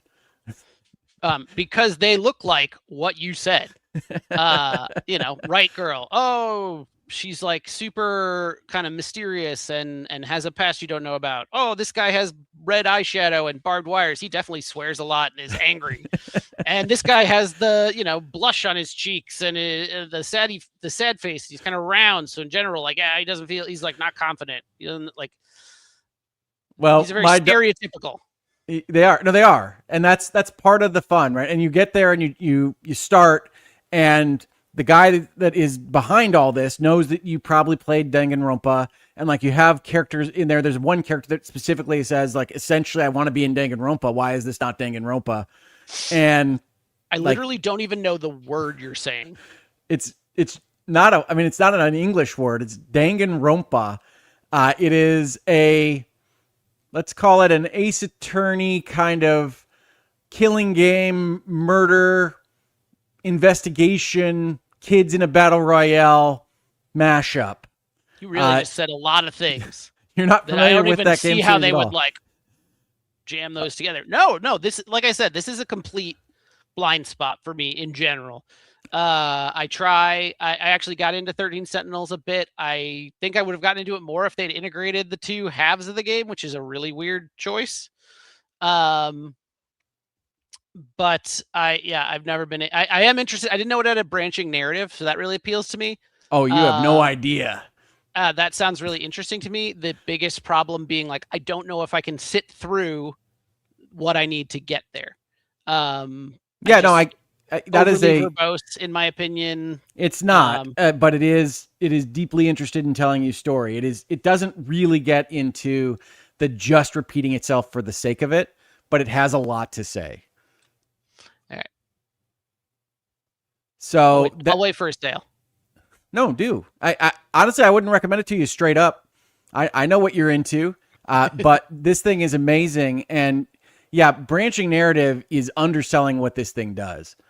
So yes, I don't like. You can see me even being careful about exactly what I tell anybody about it, but it is deeply compelling. It has always been satisfying to play and engage with in a way that it shouldn't be. Like I continue to be surprised, but like, oh, I think you've told me all your secrets. Like I have a feel for what you were hiding from me in the first 30 hours. So that's got to be it, right? It's like, yeah, sure. Only what else do we got? It's like, all right, I'll let you talk to me a little bit more. I'll let you tell me a little bit more story. And all right, we're going to reframe these things now. We're going to reframe this. We're going to think more deeply about this part. It's like, all right, I'm waiting for you to run out of juice, but it just hasn't happened. So good for you guys. Yeah, Last Defense Academy. I don't do this, but this feels like the kind of game that I would like watch a video. Be like, yeah. those are some cool ideas you had. I like it. I just don't think I'm out. I don't think it would probably actually play in video form, right? Like I just said, it's not overly verbose, and it's not. It's actually pretty straightforward with its scenes, but there's so many of them, and some of what you get out of that process is the length of time you've spent with the characters and what you've gone through. I know it's reading a book essentially, but it feels like you've been a part of this whole thing because of the structure of the game. And the brilliance of the story is you've got the 100 days. Like the basic macro level 30,000 foot view of the story here is that these kids find themselves in the Last Defense Academy, and they have 100 days that they have to defend this school. They don't know why exactly, and they go along and they defend the school for 100 days. And that's the story without telling you absolutely anything, and honestly feeling a little bit like I'm lying. But that's what's happening in this game, and I love it to death. Please, if you're at all interested in it and you don't just absolutely throw up and want to die for anime, check it out. It is not to be missed. It is on sale on Steam for 30% off. So it's a full price game, right? So what does that make it? Like 45? It's 60, not 70, 42. Okay. Well, you're not going to get more bang for your buck if you don't drop off just from the dialogue scenes like my brother would. So please consider checking it out. I'm going to try, bud. I'm going to try. You're going to buy this one? Not right now. Oh, okay. Yeah. Waiting to see what Santa Claus brings me. That is entirely fair. But yes, it's really close to recommending to you, Tom, because I know that you don't just have the kind of, there are people out there that would look at this screenshot and be like, nope, get that off my screen. What is that even? And it's like, if I told you that was one variation of like, I don't even know, a couple hundred variations of a suit up scene, like we're getting ready to go to battle scene, then you're probably telling me to go kill myself for even recommending this thing. But hey, I like what I like. This thing is so impressive. And the next one that Tom's got on his list is also very impressive. So let's see what it is. Tom, this isn't Galactic Glitch. This isn't something about ducks shooting other ducks. It is not. Though it is funny, I will admit, I did not know that this was the effective like sequel, spiritual successor, whatever you want to call it, to Ghost of Tsushima. And I didn't know it was coming out. So right. I was walking around, saw a poster for it. I was like, oh, that's pretty cool. Found out it was Ghost of Tsushima, bought it immediately. That is the story he told when he did it. I'm a huge Ghost of Tsushima fan. I think its swordplay is some of the best ever. I apparently, according to Rick, play the game wrong in that I like to be at least in that one, I was an honorable samurai. So literally I just walk up and be like, all right, bros, come out here. Yep. You get the option in those games to announce yourself when you enter an enemy camp. And that's what he would do. I fully spec that one out first, was like, all right, when I get in there, I can kill like 4 or 5 guys before anyone gets to do anything. And then I was just really good at the sword fighting. I think I have not played enough of Yote to 100% say one way or another how I feel. I think the structure of it is better. It's not as linear. You kind of have different ways you can go, almost in sort of a Mega Man way. Like there's this boss over here and this boss over here, and you have to take them all out before you can go fight Dr. Wily. And it uses a bounty system for how you're ultimately making most of your money, which is again going and sword fighting, which is its bread and butter and what it does well. It's beautiful. It has a unique style, this painterly style that Tsushima had. It's got this is silly, but it's got a nice dress up element, and that I find all of the different like costumes that they give you compelling and interesting to build your own sort of aesthetic out of. And as you upgrade those, they get cooler and cooler looking and actually give you access to new pieces like, oh, you got the armor to level 3. So now you have a hat that you can include in any of your other outfits. So I really love that stuff. I really do think that it seems like a very strong successor to Tsushima, which I already thought was a fantastic game. And I look forward to playing more of it. If anything, I slightly didn't play it as much as I otherwise would have because I was playing Assassin's Creed Shadows at roughly the same time, which has obviously a very similar tone, focus, etc. But this is on my radar for sure to play more, and it already seems great. Yeah, I think the thing that stood out to me in this game is the open world is even more organic feeling than Ghost of Tsushima was. It really has a little bit of that special sauce that makes Breath of the Wild work so well. The seeing the weenie in the distance and saying, I want to go there, having somebody walk across your path and actually say, I've got stuff to sell you, or I have another quest that I can tell you about. It just all feels very kind of naturalistic within the game itself. And I really like it. I don't necessarily like it as much as you do here in your top 5. But I also am a little bit burnt out on the third person over the shoulder action adventure framework, or what I'm presently calling Sony game, because that's what they seem to order up from their studios. And I really like this iteration of it. But I'm ready to move on, Sony. I really am. So whenever you're so inclined, and more Tsushima, Sony. Ghost of something else with a Japanese name. So that's where I'm at with this game. I also just want to voice my objection, even though it's not a big kind of knock on the game itself, to the Sony Studios seemingly being asked to make use of the silly functions of the controller in whatever game they're being made. So you've got all right, flip the gyros around so you can move your fish around the fire, or trace this path so you can pretend that you're drawing your ink on your cloth. And I just don't love any of that. But that's me sounding like a big grumposaurus. Honestly, I really like this game. I think the art is great. One thing Tom didn't mention that I really love about this is the music. It's this kind of combo Japanese Western that they've built into this musical scene for this game that I really, really like. The story, for those of you that don't know, is a kind of Kill Bill revenge quest, and there's some of that vibe throughout, even in this kind of yellow outfit that they have is the most common bit of key art for Atsu in Ghost of Yotei. You kind of get that Kill Bill sensibility. Speaking of Atsu, Tom, did you miss Jin? Do you like Atsu as much as Jin? Did you hate Jin? I don't know how you felt about Jin. I don't like, in retrospect, I don't have a strong feeling for Jin, and I haven't spent enough time with Atsu, but she seems more interesting to me in terms of her background, sort of interaction with her brother in the past, all the past scenes about her interaction with her brother and her dad and her mom, and how that all sort of plays out, and then even other people that they sort of knew in the area.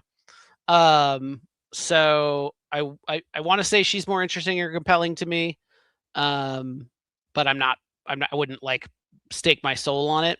Another interesting piece that sort of comes up to what Rick was talking about with the plot line is like you can't see it obviously because it's on the front of her, but you basically have a thing that lists the 7 people you are trying to kill that is constantly on your character and will start getting marks on it as you kill them. And that's just kind of a fun visual progression that I really like. Yes, the Yotei 6, famously 7 people. Oops. I'm just, you're my brother. I got to do that kind of thing to you. Oops. Oh, and yeah, the Sony's always done this with the like. I mean, I even remembering back to like Heavenly Sword, where it's like guide the arrow. It's like, yeah, okay. I actually thought the drawing thing was kind of neat. The cooking over the fire thing, like once you do it once, you're like, how do I skip this? Which they do let you do. Yep, and they nicely kind of cut it off from you a little ways into the game, but like I guess the other part there is like that one. Well, all of them literally have there's no actual game to them. You can't like screw up cooking the fish or anything. You can just leave it there and eventually you're like, it's done. So yeah, I don't love that. It seems unnecessary. Like I said, I think the tracing to do the drawing was kind of fun in a pure, like it is very minor when it occurs and it's very quick. And it's just like a nice, cool. Using the touchpad to call the wind and summon your horse and stuff is like, Yeah, no, I don't want to like belabor it. It's a minor thing in a really good artistic game. But it does jump out at me whenever we talk about it is I don't love those little extra bits. I really do like the bounty hunt system and the fact they all have little stories in this game.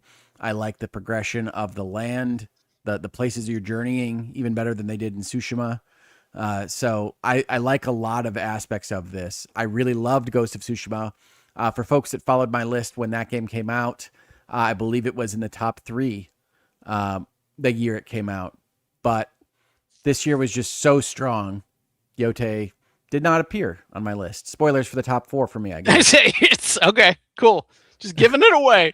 Giving it away. Thanks for being here with us, folks. I'll just tell you the rest of the list right now, and we'll continue out with our day. But that's Tom's number 5, Ghost of Yote. I think a worthy inclusion. We'll see if we get to one where I just say, no, you're just wrong, Tom. Get out of here. Video canceled. But let's see what my number 4 is. This might throw the chat for a loop a little bit. But my number 4, one of the best RPGs of the year, and people know I love my RPGs. They saw Octopath Traveler 0 already, is Trails in the Sky, the first chapter. And for folks that don't know this series, this is the Legend of Heroes. Trails in the Sky was trapped on portable systems for a long time, or on Steam, but all with little tiny graphics that remind you of portable systems.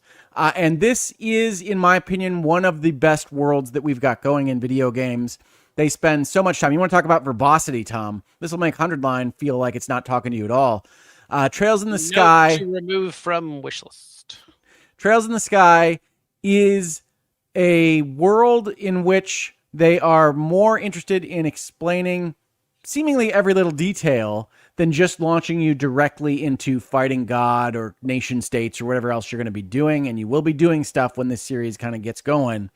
But Trails in the Sky is the best at kind of fleshing out cities and villages and politics and characters of any game in role-playing right now. And this is the remake, remaster, Final Fantasy VII remake project for that series, going so far as to allow you to hit things in an action combat style and then electing to go into a turn-based style that mirrors the original game when you want to, so that you can control kind of random battles at your discretion.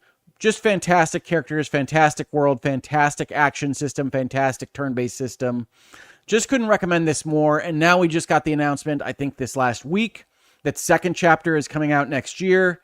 So you have the time right now to get in front of it, but I guarantee you that you will not regret the time you spend in this series if you like JRPGs at all. This is absolutely fantastic. Just one of the best games of the year. Trails in the Sky, first chapter. Don't miss it. Looks gorgeous. Every bit of its design is well thought out and interesting. Only thing I can say that you might not like is that it is very verbose. It is, if you imagine a lot of dialogue in a dialogue box game, like this game originally was when it came out, and just pages and pages of dialogue, and then you say, we're going to take that and we're going to make it into cutscenes, and we're not really going to cut it down at all, then you can imagine how this game winds up having like 20, 25-minute cutscenes. more than anything else. So Estelle and Joshua, who you see on your screen, still fantastic characters in a world that is detailed as all heck and only gets more detailed as the series continues. Your time is well spent. This is the great literature, novel, fantasy world in video games that you want it to be, now in a modern sensibility that allows you to actually play it in a way that you don't want to kill yourself. So, Trails in the Sky, first chapter, that's my pitch. Tom. Harsh truth bombs getting thrown around.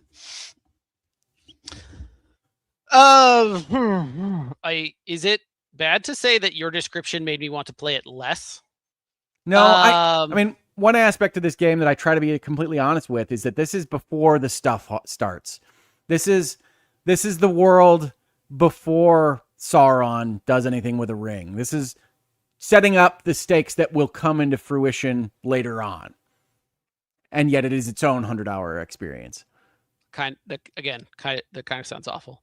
Yeah, I understand. I know where you're coming from. No, I mean, like, JRPGs are way more your thing than they are mine. We both know that. Yes, that's why we're going to hit your number 4 next. It's it's interesting for me to kind of have them in at all. It's funny because I own a few of them that I bought on sales and whatnot that I'm interested in. Metaphor was really high on my list last year, or I think actually it wasn't. It was like, this would be on my list if I had time to play it. Yep, and Metaphor was on my list. I would say Trails would be higher on my list than Metaphor if they'd released on the same year. For folks that love Metaphor, just to know. I believe there's in my opinion, I believe there's real value to nailing sort of narrative density, being able to communicate the things that are happening in the story and the world in a way that is not sort of constantly slowing you down. And it sounds like this does not do that.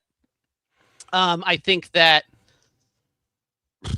I guess, like, I'm a fan of things like codexes and stuff that can put the much larger world building, much very specific stuff off to the side and let you engage with it when you want to be a better solution than what sounds like very long cutscenes doing lots of exposition work.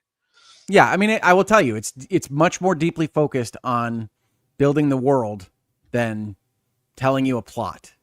It is a coming of age kind of story, so it's really interested in traversing through this place and making it as real as possible than even going through the steps of any apocalypses or world threats or anything like that. If you don't know the Legend of Heroes series at all, Tom, Trails in the Sky is a set of stories that takes place in one nation, and then they have trails of other types that take place in the nearby nations, and they kind of coalesce around timelines and apocalypses and really bad things. So it's this giant, dense, dozen game long thing. But the starting point, Trails in the Sky, wasn't really accessible at all. And this project made it accessible and allows you to leap into everything else that exists in the Legend of Heroes. I'm so happy it exists. It may not be for you. It may not be for anybody that doesn't just want coming of age story with a deep, deep world building sensibility, but maybe not so much plotting. The demo, I think, is literally on my system. I added it to my wish list when you first talked to me about how much you liked it. I will admit this discussion has not encouraged me, but I will play the demo and decide from there. I was very attracted to Metaphor and the next game on my list. Yes, the next game on your list. Speaking of JRPGs that Tom doesn't like, let's talk about the game for all aficionados of JRPGs that don't otherwise like them. It is time for Expedition 33. Tom, what is this game? Both an amazing screenshot and a terrible screenshot. Yep, I thought so too. So yeah, as Rick was saying, it's a JRPG with sort of action elements in its combat, timing elements in its combat, with but generally a very fun battle system overall, where each individual character is doing something different in a really fun and interesting way. So I think that's very strong. I think does a really good job of telling its story. and making you interested and like these characters as you go through a very sort of almost dark, hopeless kind of storyline. There are bits that I'd say are a little too weird, off-putting, that can like kind of take the seriousness out of the. Why do you hate mimes? Why do you hate mimes, Tom? Yeah, sure. Why do you find a random mime that you beat the hell out of and then you get an outfit? No, why do you hate the mimes? Why do you don't go like to the baguettes either? Why do you go to the beach and do a parkour? But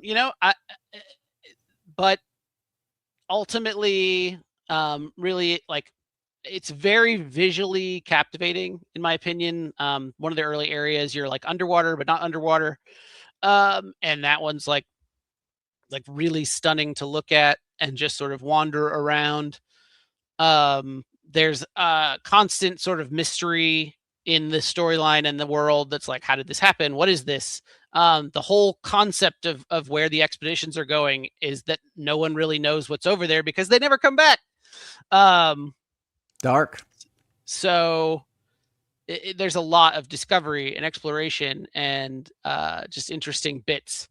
I fell off of this one pretty hard because primarily I think I got distracted by something shiny. And when I came back, I didn't remember what was happening or how any of my characters worked. And usually when I hit that point, I'm like, and so then I fell off. I know Rick was particularly sad that I fell off on this one because he really wanted to talk about the storyline and some stuff that happens, which I don't know. But I didn't get there, and Rick, in his mature love of me, has not spoiled it so that we can talk about it. I might get back to it. I might play it more. I really did enjoy it. Oh, also, like, okay, this is a weird, very me specific thing, but you hate the French. No, I play fantastic. That's just screenshot that, guys, or whatever you want to call it. Clip it. There we go. No, I played it on PC because I got a new graphics card this year, so I've been playing a lot on PC because everything looks silky smooth and has ray tracing and global illumination and all sorts of lovely things. Yes, I'll continue with my lowly Switch too. And so I was playing it on the PC. I have an ultra wide monitor, and as anyone who does knows, there's basically two ways that you can deal with ultra wide. You can give more of the sides of the image, or you can zoom it in and cut off the top and bottom. E33 zooms it in, which is not always a huge problem, except it makes parts of the screen that are part of its combat invisible. Very far off the screen. So when you're trying to do I've got to dodge, I've got to block, I've got to do this thing, you have far less sight to it, and generally are also missing like big parts of scenes and stuff because they do that. I hate that. As a general rule, I hate it.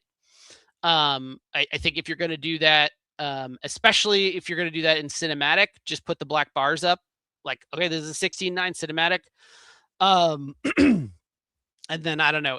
There are ways to address that, in my opinion, and this did not. And this is one of the bigger things that did not. Like, I found that sort of bigger titles, more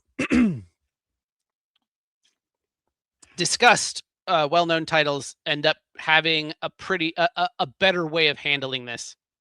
And so, honestly, when I found out that it was the aspect ratio was actually cutting off a big portion of the game, that also really turned me off really hard. Again, it's a me thing. There's certainly games that I have to play at 16:9 very often if they have a console release. And now that I know that, if I were to redo it, I'd probably do that. Also, if that's the case, it often makes me want to go play it on a TV or a console, which I can do. I can connect my computer to my TV and do it that way, or I can play on my Xbox. I didn't notice dramatic aesthetic differences, even with all the bells and whistles on the computer versus, what it's doing on the Xbox. No, that's fair. That's fair. And I think people have probably heard enough from me about E33 at this point in time. But if you haven't, I did the spoiler cast, one of two, with Last Stand Media earlier this year that you can check out. And you can leave your happy comments about my thoughts to this game if you are so inclined to do so. Suffice it to say, I will have more to say about Expedition 33 later in this video, but I'm happy to see it as Tom's number 4, even though I don't think he got far enough in it to actually know how he feels about it at the end of the day. But I'm glad that he saw it for the artistic work that it is, which is worth celebrating. I don't think there's anything that has a more definitive visual or musical artistic experience in 2025. So those will be my thoughts, at least for right now, on Expedition 33. And we will head on over to our number 3s, top 3 here. And I will give you the same speech that I gave in other contexts online, which may or may not be live now, but you'll hear it again from me if it does become live after this, which is that these top 3 bounced around my number 1 spot at various points in the year. It really does depend on the mood for what I feel like playing, especially for these ones. You can almost think of them as 1A, 1B, and 1C. I think they are really just top of the line video games in 2025. And we're going to start with my number 3, and it is Supergiant's Hades 2. I loved Hades. For those of you that don't know, this is an action-adventure, roguelike progression game with a lot of narrative and storytelling that happens both on your upgrade path and when you go back home after a death. And I think Hades 2 is even stronger than Hades 1 was, and I thought that was one of the best games I'd ever played. So I like the action better in this game. I like the narrative, let's say, as much as the first game, even though I think the first one is a little bit more directed, a little bit more traditional in how it's thinking about the Greek pantheon. This one, the zigs where you think it's going to zag are more interesting in Hades 2 than Hades 1 to me. And I just think the combination of great action, great gameplay, and great narrative is really difficult to beat. So Hades 2 is my number 3 game. Tom, have you played this at all? Are you serious? Like, are you just trying to poke me? Hey, you don't have to say anything more about Hades 2 right now if you don't want to, but I just wanted to know whether you had played it. Yes, I have played Hades 2. Okay. I don't know. Yeah. Hades was brilliant. I think like one of the few games that put roguelike action on the map in terms of something that could tell a compelling story with interesting characters. And Hades 2 is more and better. All right. Well, that's my number 3, folks. We're in wild agreement on Hades 2. We'll have to see if it makes another appearance later on. But for now, let's see what Tom's number 3 is. It's not Hades 2. No, it's not Hades 2. I just said that. I like that. I like that the pictures and the lines sometimes don't match. It's whatever this is. All right, so Arc Raiders is another extraction shooter. This one is far more of the traditional. There is a PvP element, though it's very fascinating that PvP, I would say, is irregular. It's always allowed, but generally players are more helpful than harmful. Occasionally that's not true, and it makes you sad and want to punch someone, especially if you brought your good gear. But overall, it's an extraction shooter, and in what that means all the time. This particular world is taken over by robots. So that one in the background is kind of one of the bigger guys. It has the extraction shooter loop of go in, get stuff, get out. There'll be some quests that you're trying to progress while you're there. You'll deal with other players. Like I said, more often than not, I think the most common thing that people say is friendly, to indicate that they're not going to shoot you. I had a guy who gave me stuff, showed me where to find stuff during a particular event. And then shot you in the back. Nope. I had a guy that revived me. I was down. And I had another guy that I was down and bleeding out, and he was like, "Hold on, buddy," and he was running, and I died right before he could get to me. It seems like a very friendly community. There's actually articles about this, which I encourage you to look at.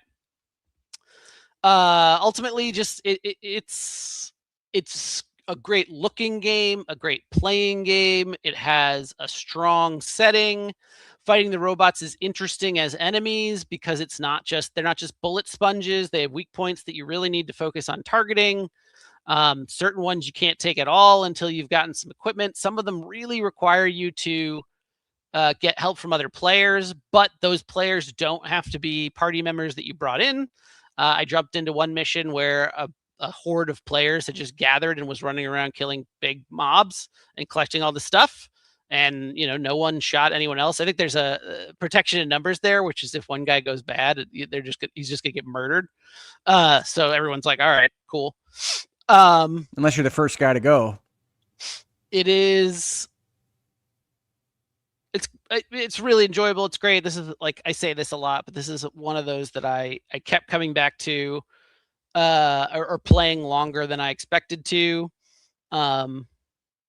Just really, really, really enjoy it. And I feel like the progression clip is almost perfect in terms of like how quickly you're getting new stuff and how much that stuff matters.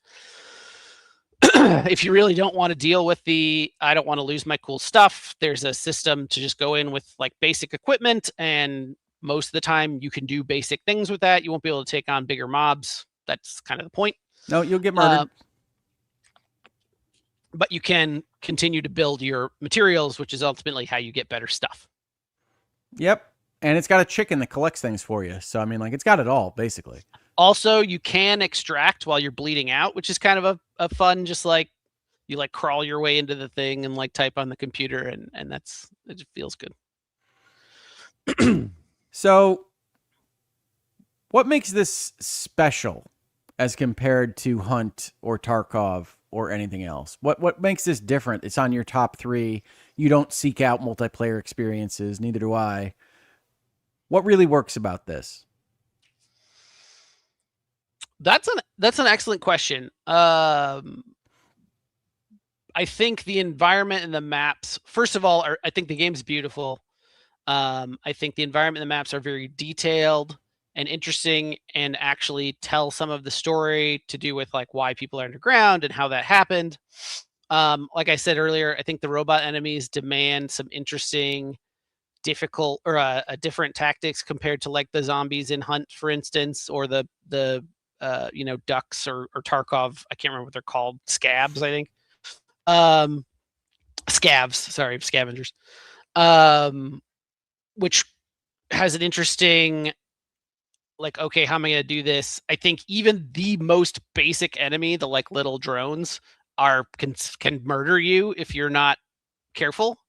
It has that sort of Dark Souls quality where you got to get good and really understand what you're doing and not get overwhelmed. And like I said, I do think that the community is very supportive. I think it ends up being primarily PvE, which I enjoy. I've gotten gunned down a couple times. Honestly, it sucks, and it's also like, oh yeah, it's funny because this is a little bit, gamer or whatever, but it's like, oh, good job, big man. You unloaded a machine gun into a guy like opening a box, and he's dead now.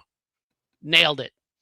But I have found that the ARC community has gotten a little bit more sharp-elbowed since the opening days. But like, yeah, honestly, I could take that and shove it. I would be like, if there's a PvE server, I would jump on that right away, and you just team up with people out in the wild and go take down some stuff. I'm here for it. They might. The bigger guys almost have a kind of like, this is an overstatement, but a Monster Hunter kind of thing where like there's a lot of work that has to be done between multiple players and drawing fire in one direction so the other team can hit them. And I don't know. I can't 100% say it is different and better for this. It's funny because I have an answer to this. I try not to ask questions I don't have an answer to. Fair enough. To me, it's the retro 70s, 80s proto Epcot vibe. Like, I love the little 70s rainbow on everything. I love the weird, not quite fully synth 80s music when you're going into the not Matrix underground city. I I love the little videos they do that are completely unnecessary for you actually going into the tubes out into the level. I think it takes all of the things that could have been skipped and adds a little bit of polish. The storefront could have been a menu, but it has a big rendered person that has little call outs and talks to you about what your progress is and what's happening in the world of the game in just really cool ways. And I think that works with the game design that you say is you want to do the next run and you have this good advancement loop, and you absolutely do. But for somebody like me who isn't already kind of inclined to be in this type of game, all those little polish points really, really help. I think that's totally fair. Oh, I should also, this is a truism of Hunt. I'm not sure about the other ones. The audio mixing is fantastic in terms of like hearing gun reports and understanding what that means in terms of where players are and where robots are.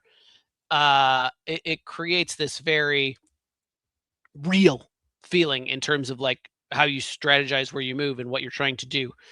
The robots are scary. The same thing with the sort of PvP aspect, which is like you see a guy and you're like, I'll just let him go by. I don't need anything in that general area, and I would rather not find out if he's going to murder me or not. Actually, one of my more annoying things, or one of the things I dislike, is it has dailies, like a rotating set of dailies. Like, so you're constantly getting objectives, turn currency, which is going to get you better gear and all that, or cosmetics, not better actual stuff. But one of those almost always is PvP, and I want just a reroll button because I'm just like, I don't want to do that. It's not something I want to do. So naturally, I'm sort of disadvantaged to a certain extent as a player. Sometimes you just hit those anyway because someone tries to kill you and you have to deal with it. But I would like a way to opt out of those. Seems fair. Like I said, it's not my type of game to begin with, so it's interesting. I do really like Arc Raiders, but it is primarily for that aesthetic and polished sensibility. And the chicken that collects things. It can't really be oversold. It's a chicken. It collects things for you. What could go wrong? Now, before we get into our top two each, I think we should do a brief summary of where we're at, just to remind the folks how the lists are shaping up. Here is my list. You can see Hades 2, Trails in the Sky, 100 Line, Octopath, Monster Train, Metroid Prime, Ball Pit, and Split Fiction. A solid list of absolutely undebatable entrants into the top 10. I think everybody can agree. Just no question at all. And then you have Tom's list, with admittedly 2 games I just purchased during the making of this video because they sounded so interesting, but I can't vouch for them separately myself, as well as Arc Raiders, Expedition 33, which has come to some minor bit of acclaim out there, I think, Ghost of Yote, Drill Core, Fantasy Life I, Duckov, Galactic Glitch, and Dune. So the lists are coming together. I really think they are interesting, different views as to the gaming landscape of 2025, and you'll be able to vote on them very, very soon. But that is our list right now, and now we can proceed to my number 2 game of the year. Let's talk about it, everybody. It is, of course, the Hideo Kojima magnum opus, Death Stranding 2. Do you have enough Norman Reedus in your life? This is my shocked face. Is it? You're surprised that Death Stranding 2 appears on this list? That's Norman Reedus' shock face too. Yes, well, I really thoroughly enjoyed Death Stranding 1. I know that it is a bit of the Marmite of the video game world. A lot of people really like it. A lot of people really can't stand it or just can't imagine ever liking it in any capacity. Death Stranding 1 is a game that actually made me feel things, which is really rare for any piece of media. But I remember getting to the end of that game in the wee hours of the night and really holding back a little bit of a teary eye because of how well it did its various plot beats that we're not going to talk about here. Now, Death Stranding 2 takes the concepts of Death Stranding 1, the kind of prototype of what that game is, and says, essentially, and this is being mean to the predecessor because I liked it, but says, what if we made that game good? And Death Stranding 2 says, okay, well, we're going to do combat. It's going to be more interesting. We're going to do stealth like a Metal Gear game. It's going to be more interesting. We're going to do all these things in a world that is more fleshed out with interactions that are more interesting, and you're going to enjoy yourself at a much higher level, and especially, most importantly, much earlier on. So Death Stranding really comes into its own as it goes through its entire breadth of time. Death Stranding 2 says, you played Death Stranding. We hope you did, because the summary we gave you on the front screen of this game is god-awful. So if you didn't, you're really in a bad way for what story we're about to tell you. But presuming that you did, we're not going to just assume that you can handle all of these different weapons and ideas that we're going to give you almost from the very beginning of the game. So you don't have any of that kind of growing pains, it gets good after 10 hours kind of feeling. You get to go straight into the good stuff, like you're playing the sequel to Metal Gear Solid 5 you never knew you needed, and you're getting it in just awesome environments with great music and great vibes in a story that's about something important. It's about the human experience. It's about grief. It's about moving on. It's about the connections we make as people and all this good stuff that make you sound like you're in a college literature class, but it's done obviously through a very specific tropey anime lens of Hideo Kojima. So Death Stranding 2, my number 2 game of the year. Honestly, like I said when I was giving the kind of preamble to the top 3 games of the year, Death Stranding 2 had many days in 2025 where I would sit down and say it's absolutely the best game of the year. Absolutely my favorite game of the year. But not today when we're making the list. So sorry, Death Stranding 2, but you are one of my favorite experiences of the year, and I recommend it to anybody. Tom, how great is Death Stranding 2? I have no idea. I bounced off Death Stranding so many times.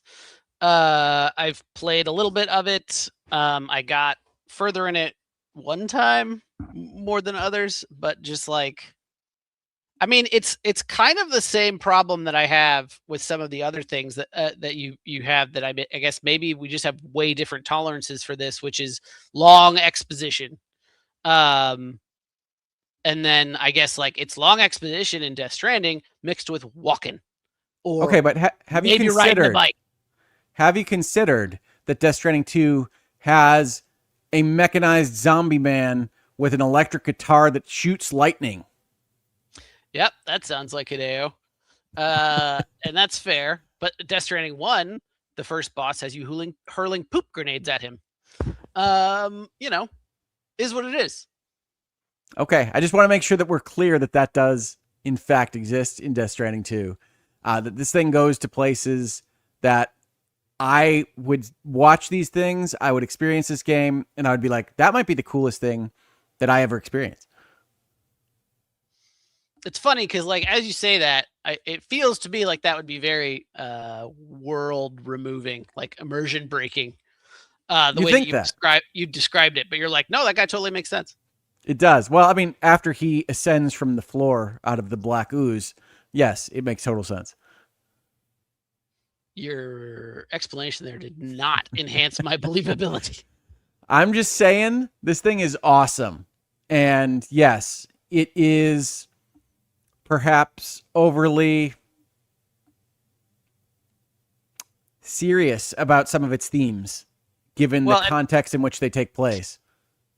Ever since I think Metal Gear Solid 4, I've really struggled to play these games because of the like very long cutscenes and lots of exposition and like relatively simple rote gameplay between them. Death Stranding 2 does not have the Death Stranding 1 problem of the simplicity of the gameplay. It really does feel like the sequel leap that you're hoping for from a series, whether it's Assassin's Creed or something else. It has that, okay, this is the foundation. Now we can really play with it. And it feels like Metal Gear Solid 5. It gives you missions that say, all right, you have to go and sneak into this camp and steal this thing and get it over here. So you've got all the environmental traversal of Death Stranding 1 with all of the kind of operational stealth tactics, espionage of Metal Gear in the modern environment with the fully realized graphics and everything else. It's just a tour de force. I wish I could tell you the story touched me in the same way that the first one did. It doesn't quite. And if it did, this would undoubtedly be number 1, but it's really close. So Number 2 of the year. I wish you liked it more, Tom. I think there's a lot to love here. I think you would like the gameplay if you could get into it. But yeah, it is great. This also falls into my I don't pay full price for things. It is what it is. Because I've been able to get so much fun out of so much less money. I almost never can. I do have the Death Stranding like fancy edition on the computer. I have played some of it. Would you say play Death Stranding 1, then play Death Stranding 2, or watch a video about Death Stranding 1, then play Death Stranding 2? I feel like the leap in gameplay is enough, and you have enough difficulty with the narrative that it's probably worth it for you to do the video and 2. Okay. It's my honest feeling. I would almost never recommend that in any context, but what would you recommend for the average gamer? Oh, I think 1 is well worth playing, and I think the director's cut of 1 makes it even more accessible for more people. So I would play that. But there is no question. How does what work? How does it make it more accessible? It just has some more of the elements of 2 in it, with weapons and options to engage with foes in the director's cut than it did in the original release. So I think that makes it more approachable to the fans that just want to play some version of Metal Gear again. Death Stranding 2 is even more of that. So it's kind of the halfway point between 1 and 2. Does that make sense? You are being very quiet. I was just looking at Norman Reedus thinking, like, that's a weird looking dude. He has a unique face. Most actors that are successful do. It's true, right? You need that memorable face. But yeah, and certainly Death Stranding 2 has Hideo Kojima's current bugaboo, which is I've got this photorealism technology. I'm going to put in the actors I want. And there's a lot of actors in Death Stranding 2. You're going to see a lot of faces you recognize. But I think it's well worth your time. And whatever it takes to get you up to Death Stranding 2, if that's a video, so be it. Maybe I'll give it another shot. What would you put the time to complete on Death Stranding 1? I haven't played it in a while. Maybe 70? Jesus. You can look at that website that's the time to beat games, but I can. That would be my guess. These games obviously allow you to go and kind of fill out stars in the various bases. You can kind of decide how often you want to loop around and keep doing things. I will say that progress loop in Death Stranding 2 is better considered than it is in 1. So there's a lot of stuff that you get from completing stars in 1 that's just like, I'll never use that, but I'm glad I have the star. Great. In 2, it's like every single thing I get feels like a big improvement and opens up a different way to play this game. According to How Long to Beat, it is 40 hours for the main story, 60 hours for the main and some sides, and 113 for completionists. Yeah, and so out of those choices, 70 feels like about where I usually land up. It's like I'm not full on everything in this game has to be seen by me, but I am a good majority does. Okay. So get it, enjoy it. Tell me about your enjoyable experiences. I'd really like to have the phone call where you say, "Oh, Rick, I'm sorry I ever doubted you. This has changed my life." But we'll see. I was really hoping that would happen with Death Stranding 1, but it has not yet. Since I know that one, you're always like, "Have you played Death Stranding yet?" I do think 2 is much more approachable. So, speaking of unapproachable, difficult science fiction, let's see your next game. Whoa. What did we just describe it as? Did you intro my game with negatives? This is some serious confirmation bias. Okay, so to stand on my ground, I really like this game, but it is really hard sci-fi. Like it is. Get ready, folks. We're going to do some speculative fiction. Are you familiar with Ray Bradbury? We're going to talk about the meaning of existence with you all in this video game. Let's go. That's true. So but I said difficult. Tom, stop touching your mic. You're killing me. I thought you said difficult. You just mean hard, like hard sci-fi. Yeah, versus, I mean, fantasy sci-fi. Well, yes, the lighter sci-fi. Nobody has any difficulty with Star Wars. Sure. Yeah, so the altars, this was my number 2. This is one of very few games in my life that became kind of a this is what I'm doing till I'm done. I would get off work and be like, it's altars time, and then play it for a few hours, go to bed, and do it again. Yeah, that was my Monster Train sequence. Yeah. It is it's made by 11-bit, who I think is fantastic. They made this War of Mine and Frostpunk and this. They all have sort of very similar sense in terms of this is very much this war of mine on an alien planet. Basically, without giving too much away, you crash land on an alien planet, and as a means of surviving, you are required to clone yourself, but with different memories, which result in you being different people. And then all those people needing to cope with that fact. Basically, like, wait, I'm not real, or I'm a copy of your memories, and how do I know you're not the real one? And I think that's kind of like what Rick's getting at in terms of the hard sci-fi. But I think it takes, I guess what I'm saying is it takes that survival resource management of those games and adds a really strong human character element that really examines, what makes us human, what makes, if your experiences are fake, does that make them any less real? And what does that mean about you as a person? So the altars here, like you can see, are the same version of the character, but one, had a certain path in his life that led to being a scientist, and a different path that led to being a mechanic. And to be clear, it doesn't just leave you with it was a different path and now you have science powers. They actually go through and kind of explain how the branches work to get you to this is why you were interested in science. This is why you became an engineer. This is why you didn't. Yep. This is why you're a hippie burnout. This is all these various other things. And in any given gameplay of the altars, you can't get all the altars. You have to make choices about what's happening. It's true. I actually mean to replay it because in my head, I was like, well, you need this guy and you need this guy, I'm pretty sure. So you can't have too many different combinations, but I'd have to look at it again. But there's also some really big decision points and storyline branches tied to some. This is what I said with the original Mass Effect. When I went into it, I was like, I'm going to be a renegade because that's what I want to do. And then, like, at all the major plot choices, was like, ugh, I don't know that I can do that.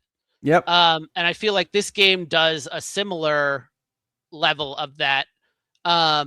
Almost better in terms of it's like, well, both these options suck. It's like The Witcher of these kind of games where it's like something bad's happening. Yeah. I don't know what's right. I'm gonna go with this. Altars will make you feel. Someone in my party is gonna be pissed about it, and I'm gonna have to deal with that. So yeah, I think it's just fantastic. I think each of the characters is well done. I think, like I said, it's a very human story, which I think is fantastic. There's a very strong, like, who am I supposed to trust of these like different people that I'm talking to off ship? Whoop. And how do I make decisions for this group of people that I really have no authority over, or any reason why I should be the leader any more than them. And some, like I said, some really challenging, questionable moral decisions at points.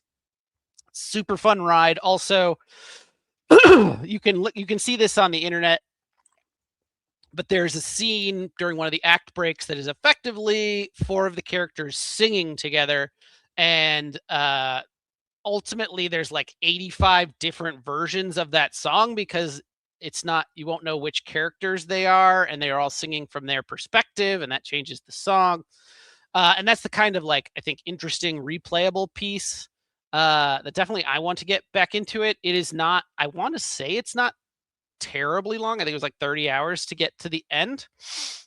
It's not unlong for that kind of survival experience. You're in a constant state of tension. You're racing the sun. Yeah, all the you're time. always in a 8 days till you die, 7 days till you die, 6 days till you die. And actually, one of them I barely made. And I'd like to think that I'm pretty good. And that was probably because I emphasized too much on doing a secondary objective. But highly recommended. Like I said, tells a great story. Really, the whole concept of the clones being different and how they deal with that and how they talk to each other is fascinating. All voice acted by the same person. Yeah. So, and it looks like it's on sale on Steam. So, highly recommended. I think it was only 40 at launch, right? I mean, yes, it's this was on a cheap side at launch. And I think, it has kind of that AA quality that would make you think that. So there is some jank. There is some, characters like trying to get on the elevator, but not quite doing it. Only a little bit though. And the outside world, the alien planet is like hitting way above its weight. Oh yeah. The outside. This screenshot is awful for the outside. The outside and the alien planet, very strong, very few problems, very aesthetically interesting, different environments to explore. The ship is where, or the wheel thing, the base is where it probably has the most technical issues, I would say, in terms of like these people all walking around trying to do their things and, someone having a breakdown and needing to go find them and deal with it and all that kind of stuff. But highly recommended. I will probably play it again, which is very, very rare for me. It is really rare for him. This was a difficult one to pick the screenshot for because I don't think this is terribly evocative or anything, but I wanted a shot with altars in them. Yeah, I agree. I might have used a shot from the song. Or just like a key art piece that's showing that there's a bunch of versions of this guy. Yeah, the logo has all the altars kind of in the full set. But there is also or was a demo of this that came out ahead of the game that immediately got me into it. I wasn't sure that I would be until I played the demo, and then I was chomping at the bit for it to come out. Well, number 2 is really high. You really liked it. So good for you. I also enjoy hard science fiction, but I mean, I don't think we should undersell exactly when you've got the branching paths and you're talking to a scientist version of yourself, and the scientist has breakthroughs in a reality that doesn't exist, and whether or not that applies to your reality and other things. It's okay, I gotta step back as to what is actually happening here, and what is the story right now. There's all these times where you're okay. And if you can get your brain in there, I think it's fascinating because the scientist is coping with the fact that he invented things in his timeline that don't exist in your timeline, and therefore he cannot use them to solve the problems. But ostensibly he knows the scientific precept, which maybe he does. We don't know. I mean, there's all sorts of stuff like that. Just that little bit of, if we take this concept out to its natural progression, what other interesting questions pop out? And that's the most fun in science fiction to me. Yeah, and it's like you were saying, it's a Bradbury and Asimov in terms of really exploring science fiction to what does that mean, extended out and applied specifically to humans and consciousness. Yeah, and also we made a video game out of it. It's crazy. It's hard sci-fi novelization in a game. So yeah, I understand why it's as high as it is on your list. I'm glad that you love it as much as you do. Are you ready for number 1s? I'm ready. I'm ready. Was that a Spider-Man reference? Yeah, I think it was Bonesaw is ready. I thought it might be. All right. Well, it's time. Slide 19. Shocked. This is my shocked face. Rick's number 1. Folks, it's Henry. It's Hans. It's 15th century Bohemia. He always looks dumb. He doesn't ever really seem to know what's going on. That's the job. That's literally the job. No, I know. I meant as a character. Occasionally, in one of these years, you get to the number 1 and you kind of say, that was my favorite experience, but is that a stand the test of time kind of experience? No. Kingdom Come Deliverance 2 is not that. This is one of those things that I think is one of the best things humankind has ever made. It is the summer blockbuster of historical fiction with the writing of Witcher 3 and the deep RPG elements that we thought we lost in the mid 90s. All in one, all accessible, but all as deep and as compelling as you want it to be. Do you want to go around just sneaking into people's homes and stealing their stuff? You can do it. Do you want to kill everybody in every town? Game will react to that. Do you want to make choices that are bad for everyone around you? Do it. This thing branches off in so many ways I can't even tell you. And then on top of that, the writing in any given scene is not just the superficial text that you expect from a video game. I'm going to say what I'm feeling. I'm going to say what we need to do. He's going to say he's angry at me because he feels a different way, whatever it's going to be. It's all subtext. It's all the way people actually speak in a fully realized 3D environment, and a history lesson in the same vein as a Hollywood blockbuster. Like, it's not, I don't want people to get stuck thinking that this is a History Channel documentary or your favorite YouTube academics deep dive into Bohemia. It's not. It's more like Braveheart. It's got giant movie scores for every time that you are riding your horse around the fields to go get the materials that you need to go make your own alchemical concoction to allow you to save. It is everything that you want in a video game, as presented as highly as it possibly could be. I love Kingdom Come Deliverance. I can't speak highly enough about it. It is my favorite writing in games since Witcher 3, and I do not say that lightly. Witcher 3 is my favorite writing in games ever, probably before Kingdom Come Deliverance 2 came out. I cannot wait for Kingdom Come Deliverance 3. I think this series is going to be one of the pinnacle points of video games, maybe ever if consoles die after this generation. I don't know. But right now, I want to tell you, if you're listening, that Kingdom Come Deliverance 2 is the best game in 2025. You should not miss it. You should run right out and get it this second. It is that good. You will not regret it. Tom, it was on your honorable mentions list and not on your top 10. Yeah. I mean, that was very strong statements. I enjoyed my time with it. I would like to put more time into it. I'm not generally great at that. So if there's if a lot of investment, I often don't make it, frankly. And this was, I think, one of them. I think the character development's good. I think the gameplay is good. I think the actual I don't know, build character stuff is good. I think there's a lot of interest. I think it has a lot of Witcher 3 in terms of interesting ways to go through the quests and different outcomes that come from that. I think you can play, even though you are prescribed a specific character, you can play them very differently depending on what you're about. Yeah, I don't know. I think it's well done. I think it's not super high on my things that I like to do. Bumming around medieval Bohemia. But there's a lot to like there. There's no question. There really is a lot to like there. I think my experience is also, I think the sword combat ends up feeling pretty weak. Even though you have the 5 direction star thing, and maybe I just didn't get far enough for that to be interesting. You're primarily trying to do counters because that's how you do lots of damage and don't take lots of damage. And parries are non-directional, so they kind of undermine the system.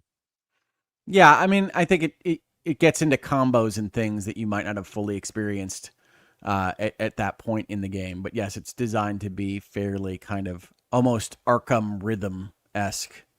Yeah, I think I would much prefer and find it compelling a For Honor kind of combat system.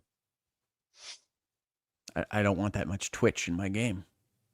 It doesn't have to be, well, I don't think it has to be super twitchy, and obviously that just gives a great avenue for build crafting in making that part easier. I don't disagree.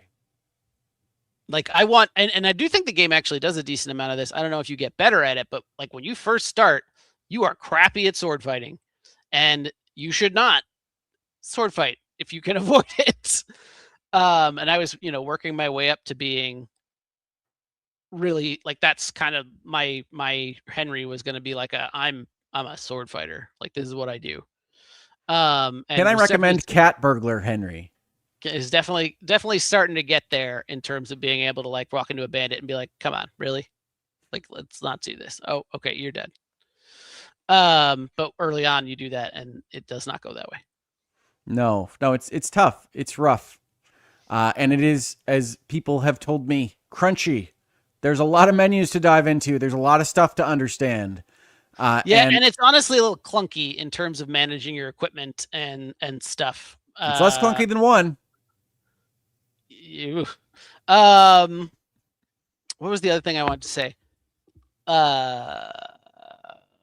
So yeah, it is a little clunky to manage your equipment. And I was going to say something and it's gone. Too bad. I'm sure it was brilliant. All right. Well, I'm sure it was brilliant too. I don't really have much else to say here other than Kingdom Come Deliverance 2 has everything you want in a game. It has all the branching narratives I talked about with like 100 line. It has great graphics. It has great music. It has great writing. Please, please, please don't skip Kingdom Come Deliverance 2. And like I said before, my top three, Hades 2, Death Stranding 2, and Kingdom Come Deliverance 2 bounced all around the number one slot for big portions of the year. And speaking of at least one of those, I promised you all that there would be one match on this list. I think we should show it. What do you think, Tom? Yeah, it seems like the next thing to do. You think so? As opposed to just we're going to end it here. I don't think he needs to say his number one, does he? All right. No, I don't think so. I think logical. I think you can logically exclude to where I am. So, Tom, have you played Hades 2? Oh God, yes. Not nearly enough. But like just a fantastic game. It's basically like Hades, but better in every way. It has 2 dungeons, at least that I know about, as opposed to 1. It's got more different ways to do combat. I love the Omega system and mana and managing magic and figuring out how to do that. It's got more sort of ways to progress your weapons, more interesting sort of crafting bits to upgrade your base and move your meta progression. It has the same Hades ability to tell a really compelling and interesting character story between runs of a roguelike. It's beautiful. Both the God, is it gorgeous? The in-game graphics and the character art that they use for anytime you're talking to a god or another character. Adore it. It will, in my opinion, it will 100% be one of those games that stands the test of time that people go back to. Just like I'd say the original Hades is in a lot of ways that people. Yeah, Hades is still good. Like the interesting thing about Hades 2 is it like doesn't just like completely subsume Hades 1. No, it's true. I actually started playing Hades 1 more because I had finished, like I'd done a successful Hades run 5 times maybe, and I still hadn't gotten like the whole story. And so I was curious if the beginning of Hades 2 and the end of Hades 1 connected really strongly, or if that was just sort of like a knot like that. If they just sort of like did, all right, well, this is the way we're going to take it. So I'm still interested to try to play that to its conclusion to figure out like what the connective tissue is there. But no, I couldn't recommend it more. Every run is fun. Every run is interesting. I think literally all the weapons I like, which I think there's at least one in Hades 1 I didn't like. I guess I'm not a huge fan of the axe because it's very slow. The axe is so hard to use. Which is kind of completely antithetical to kind of how you play the rest of the game. But just love everything about it. I love the way that they did the character upgrade meta progression with the, like, I think they call it the astral board or whatever, but you're buying and upgrading these cards that are in a grid, and then there's other cards that only activate under certain conditions. And so it's not as simple as just saying like, I want these 10 things. it's like, all right, how do I do this to like the builds are a little bit more limited, but limited in a way that it's hard to see. And that actually ends up being, I think, interesting as you start again to hit that discovery of, oh, if I do this and this and this character works this way. And it's just been a joy to explore. I like what they did. Oh, I really like what they did with the I think they call it Nightmare. But the Ascension system, basically anyone who's played a roguelike knows that often what happens is you beat it once and then you can up the difficulty as you beat it again and again and again. Well, what they did here is, yes, you can do that. And there are bounties that are like, kill this dude with this weapon on this difficulty. And if you do it, you get a resource that can be used to give you better weapons. And that's, again, it's much more fun than just like, the original Hades was like, play it on a harder difficulty and you can earn more of these resources, which fit back into the normal progression. And that's fine. That's good. But this sort of amps that up a level by giving you a specific challenge and a specific reward. They also have the, I'm going to call it Black Rock Obel, whatever, which is like a specific run of one area with a specific sort of weapon and set of upgrades. And then you get a different special reward for that. I mean, it's just, it's like, here's Hades, and then every single dial has been turned up dramatically. Yeah, no, it feels like a lot more in almost every instance. And I mean, that's honestly, that's one of the best things you can ask for from a sequel. We took everything and we made it more. Well, people asked for this shot last year. When I asked them to vote on their list, they said, hey, can you put them in a picture so that we can compare them directly? And I said, you know what? That was a good idea. And I think subconsciously I might have put your list slightly lower than mine, Tom. I bet. I didn't mean to. Psychological warfare. But here are the two lists.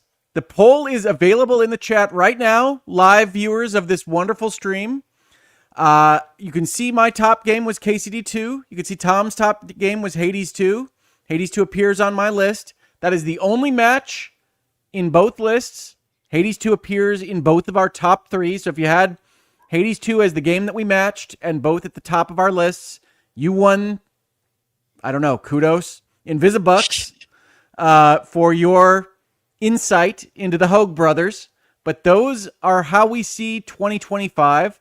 And then I also have a list of an additional 10 games, many of which that got pushed off of this list when later entrants came on. So I need to know something for the purposes of if we who wins. Are we voting? You can put a vote in if you want. I will not be voting. I don't feel like I need my vote in. I'm not going to do it if you're not going to do it. I believe last year you voted and I didn't. It doesn't strike me as accurate, if only because I don't have the capacity to actually vote in these things. If I say closed poll, is that going to just like do it so I can't see it, or is that going to stop it? Because I'm in the YouTube chat. I'm not like, but I want to see what people are saying. I think I only have end poll as a button. All right, we're going to close it. I don't think you have it.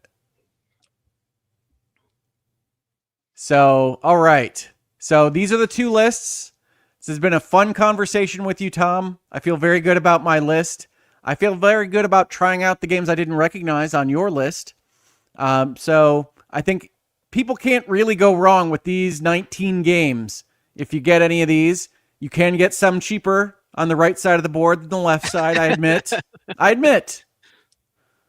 admit my tendency is to like full-priced games, and Tom's is to find the absolute dregs of the Steam back alleys and deliver the gems to you at the end of the year in the conversation we have in THABTO. So thank you for going through that process, Tom. I assume there are some just real dogs in the process that you go through to sift through your $5 Steam games. I'm pretty good at detecting them, to be perfectly honest. I don't get true crap, but some of them don't live up to expectation, and Steam has a 2-hour return policy. You can return it because you don't like it or think it's not good, and I use that very liberally. I like this comment from Raceland, because I actually thought this when I was putting my list together. Not a lot of starting games in your list, Rick. At least there are good sequels. Like when I was putting this together, I'm like, oh, two, awesome. And even first chapter is a remake. Yep, The first like sequel, remake, actually original thing, sequel, original. original thing. I Original. can't see because you've got the thing up there. Oh yeah, that split fiction is at the bottom. But yes, I have a strong working theory about most media, but especially video games, that says like the first game is usually we're solving the problems to actually get a game out the door. And then the second game is okay, we know how to make the game. We can now iterate on the fun and the depth. So you get a lot of this kind of 2. I mean, there's no question Kingdom Come Deliverance 2 is just a vastly better game than Kingdom Come Deliverance 1. And part of that is 1 was proving we can make a kind of Bethesda BioWare open world game with whatever our team is. So please vote for who you feel, not just for who owns the YouTube channel. And remember, Tom lost his job this year, and he needs your emotional and financial support. That's right. We should bet the money for the broadcast on whose list wins. Maybe we'll do that next year. We didn't set that up as the parameters this year. So no worries there. You're not going to steal out of Tom's pocket for voting for Rick. But we'll see how it goes. And in the meantime, we put that list up. We'll bring it back. Here are my next 10. For folks keeping score at home, they will note a pretty major game didn't make my list that would have been expected to.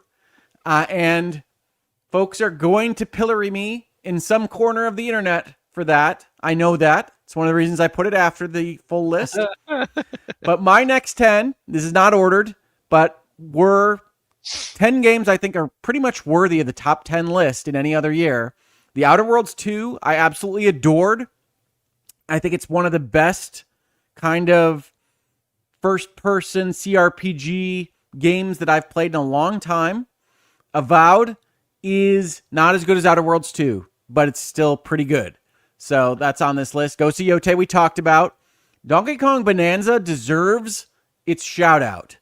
It just didn't make it into the top 10 for me. It's a really original, really interesting platformer from Nintendo. Easily as good as Astrobot was last year, in my opinion. Blueprints we talked about. Citizen Sleeper 2 is a narrative role-playing game based on dice rolls. If you played Citizen Sleeper 1, you know about how this game is structured, but 2 takes it and actually tells a good story with it. So that's the major improvement to that kind of setup, in my opinion. So I recommend Citizen Sleeper 2 to anybody interested. Not quite top 10. Really, really great. This next game, Tom expected to be on my top 10. It was the only one he named as he was sure was on my top 10. And that is The Root Trees Are Dead. This is a Obra Dinn type puzzle solving investigation game in which you are charged with figuring out how the people in a family kind of relate to each other in order to establish who has the right to the estate. But in so doing, you have to go through newspaper articles and search the fake internet and find music pieces and everything else that shows how these people actually relate to each other. Really, really fun game. Really loved it. Not quite top 10. Expedition 33, this is the game that I was calling out that people are going to be mad at me for not including. But seemingly everybody's favorite game. Probably my most disappointing game of the year. Still obviously worthy of consideration. I think it's an artistically impressive game, both visually and musically. But I could not possibly be more disappointed in what story they chose to tell, the world they chose to build. Just really maximally disappointing for me. I know people disagree with me on this. That's just how I feel. I'm just one guy. I'm not taking away from your joy if you adored it. But that's how I feel about the game, so that's why it winds up where it does. Silent Hill F, I feel so bad about not finding a place for on the list. I tried to kick Ball Pit off for Silent Hill. Couldn't do it. Just had to be honest with myself. Said I enjoyed Ball Pit more. But Silent Hill F is so, so good. And I think that if you're interested at all in either survival horror or psychological horror, you owe it to yourself to check it out. It really is a worthy addition to the Silent Hill pantheon. And Absalom is a beat 'em up, but it's a roguelike beat 'em up. We've already talked about my love of roguelikes this year. It's a roguelike beat 'em up with an awesome art style and really interesting ideas in how to progress through a roguelike kind of setup. So Absalom, check it out. Those are my next 10. Absolutely love all of them. Just was disappointed in Expedition 33 at the end of things. And so that's why this list turns out the way that it did. Back to the actual top 10. So, everybody else, we're at almost a tie score after 12 minutes of the poll being up. I'm going to close it at 15 minutes. So if you have your vote to get in, now is the chance to make sure that you acknowledge that my list with Kingdom Come Deliverance 2 on it, which Tom doesn't have, is the better list as a better representation of the best games of 2025. I still want to do the cost to acquire list. Yeah? You think that would change how people feel about these things? No, it shouldn't. I know the price should not matter to evaluating the game. Obviously, like that's only as true as, well, you have certain expectations of production values and scope and size based on the budget. Here, you got Defenders, Tom. I know. Duck off. Nobody Kitty saw Cotton it coming. says Tom has Duckov on it. It does. I did not have Duckov. So there you go. If you are only going to vote for the list with Duckov, you only have one answer, and it's Tom. 100% more Duckov than Rick's list. I'm pretty sure the math is infinitely more Duckov, but I'm not positive on that. Oh, maybe that's right. Infinitely more Duckov.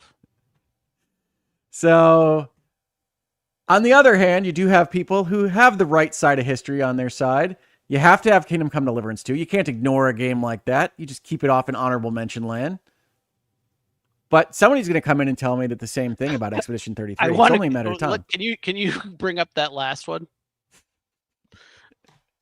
Because that's really where you're going to find some differences. When do you count the 100-line beaten? True. I mean, I know for a fact there's 65 more endings for me to get. I will probably get many of them, but I also consider the game beaten. I don't know. Yeah, I feel like there's some number. Also, where are you now on it? What do you mean? You said you've beaten it. How long have you played? 170 hours? 170. The problem you have, of course, is I have things like Dune that are infinite. Yeah. What time do you put on Dune? What time do you put on Arc Raiders? Right. Time to beat. I don't know. Like, you could come up with some rubric, especially I think for Arc Raiders, which has like a legacy system. So it's pretty clear at some point you're going to top out. I mean, it's not like you have games that don't have a lot of time. Hades 2, you could pour hundreds of hours in. I don't know about hundreds. Possibly. Both lists have games I have never heard of. That's interesting. I'm always surprised. No one played the 100 line. If you didn't, you're missing out. They're looking at that like, what? I'm watching the chat. He Is Coming is solid. I have that. Yeah, that one is the one that I like for its Commodore 64 graphics. I do. Yeah. Give us your recommendations. Come on, chat. Absolutely. I like He Is Coming. I was going to ask Tom if he'd played a game called Outhold, which I'm really enjoying for an incremental experience. It's a tower defense. I don't think I've played that one. I think I have seen it, though.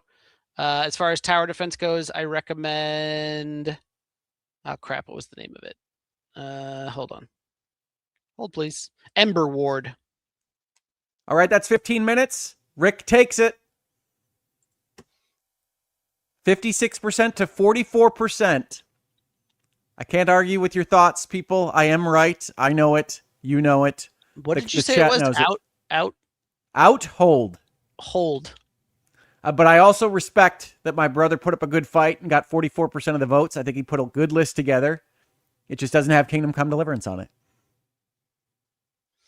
Yeah. It always seems like my number one is where I get whacked, but I don't think anyone can argue with Hades 2 being high on the list. No, Hades 2 is great. I said before I even started that I had it as the top game a couple of times. But yeah, I do recommend Outhold. I've enjoyed it. I think it's compelling. It's very, very simple. It's all minimalistic tower defense, and then incremental. If I had a complaint, it is that complaint we talked about with respect to You do feel a little bit like you're grinding, like there's nothing else I could have done until I do a little bit more to get a little bit more of the currency, to get a little bit more of the incremental upgrades, etc. But and Akaruki saying, hey, Silksong wasn't on either. Tom didn't play Silksong, and I've bounced off both Hollow Knights hard both times. So apologies there. Silksong was supposed to appear in my honorable mentions, but Rick decided to cut it. Because you haven't played it. Just because I haven't played it. What kind of rule is that? Yeah, I don't know. Could you arguably create a top 10 list with entries you haven't played? Is that unfair? I mean, it wouldn't be your top 10 games of the year. It would be like your understanding of what the best games were. Yeah. It's like vibes. The vibes list. Pretty sure these are the top ones, guys. Yep. I didn't get to play anything because I was working hard for the family, but if I had, I think these would have been the best. I think it would have been these guys. So no vibes list. I do appreciate you telling me, though, and I don't want you to be disincentivized from telling me in the future. So if you try to put something on that you haven't played, let me know. And otherwise, I'm going to smoke these out by asking you a ton of questions live on stream.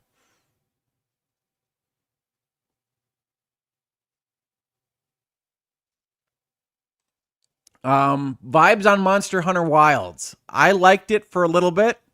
Monster Hunter always is not my favorite series ever.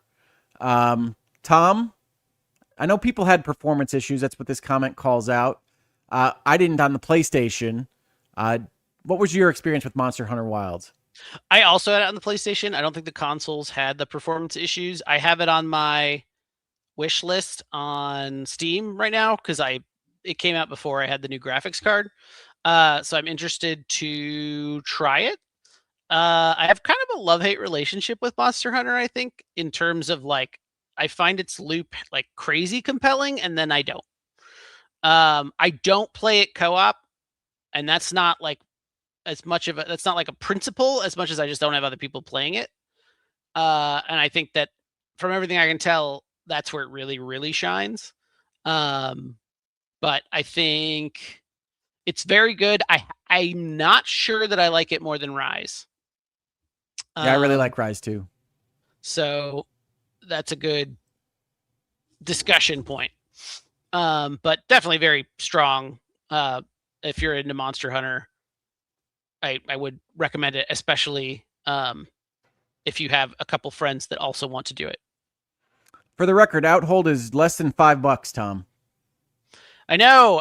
I'm in like so close to Christmas not buying anything, but it looks like I have until the 26th to make that decision. Aha! A brilliant strategy, Outhold makers. Yeah. Don't end your sale before Christmas Day. That's when all the gift cards come in. Say, anybody get any Steam cards out there? Consider Outhold. But yeah, no, I really did enjoy that one when I played it earlier. I think it only came out like a week ago. But yeah, I think that's our show for today. I think we did it. I think we made it 4 hours, 15 minutes. Talked about a lot of games, had a lot of laughs. Tom, you want to say anything to the people? No, thanks everybody for watching. I appreciate the support with the whole job thing. I'm sure it's going to resolve. I was going to say, what are you sure of? Positively at some point. But it has been a little scary and a little rough. When I was in school, basically the common adage was you will get laid off. Like that's just how the games industry is. You had survived some bullets. And I dodged a lot of bullets, which Rick would say. And I said like, I couldn't have dodged this one. This was a nuke. This took out a whole project, half of a studio. Like, yeah. Yeah, no, it's clear they lost their will in certain important ways. We don't need to go too deep into that, lest anybody think that we've got secret information that we're sharing, which we aren't. Just talking about it from the outside, but we are sorry for you, Tom. And I am glad that you were able to make a conversation about video games still fun, even with that news hanging over you. Yeah, no, I mean, I love games. I'm, I don't know that I want to say rare, but I am one of the lucky people that working on games did not really affect my ability to enjoy them. In fact, in some ways, it makes me appreciate them more. Sort of like a magician who sees a trick that they don't understand. You know, that kind of stuff is like, how are they doing that? Like, I have to know, and get really impressed by that kind of stuff, or ideas that hadn't crossed my mind. That kind of stuff is almost more exciting. But you lose the ability to, I think, look at them without looking at them critically. You can still enjoy them in that state, but I think it's very hard to just sort of zen out entirely. I do know that. It is very hard for Tom to not start talking about design elements he would change when you're sitting there playing a game with him. Honest to God. Call out Z fighting. Come on. Does anyone know what that means? He does. He has these little things that he'll just say random stuff like that, which is like, oh, look at that. Somebody didn't do that rock right. You can see the freaking... Look, it's hovering above the ground. What is it, a magic rock? You just saw, it's like, oh, you're somebody's annoying boss right now. I could tell. But yeah, he will. Know, professional hazard. You just kind of like, you're playing games. You're used to playing games even in development and saying, hey, by the way, the rock at 470, 360, 20 is floating off the ground, and someone will go fix it. Yep. Well, I do want to call out, you got a super chat from Raceland CE. I was sad to once again not work at the same company as you, Tom, even though we were very far apart. I believe Raceland was at Blizzard in California. Got it. But yes, we talked about the Tom Hoeg of it all as part of our conversations with Microsoft. So we are sorry. We do feel for you, Tom. 2025 was a year for a lot of us. It really was.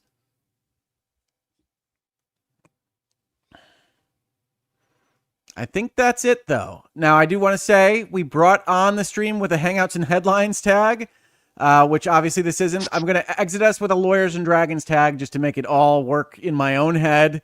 I don't want people to take this as a sign that Lawyers and Dragons is imminent. I know people want it back. I'm going to try to bring it back probably early next year, but I still have to get things settled at my new law firm and in life in general. So please bear with me and enjoy the Cartoon Dragon right now for what it is.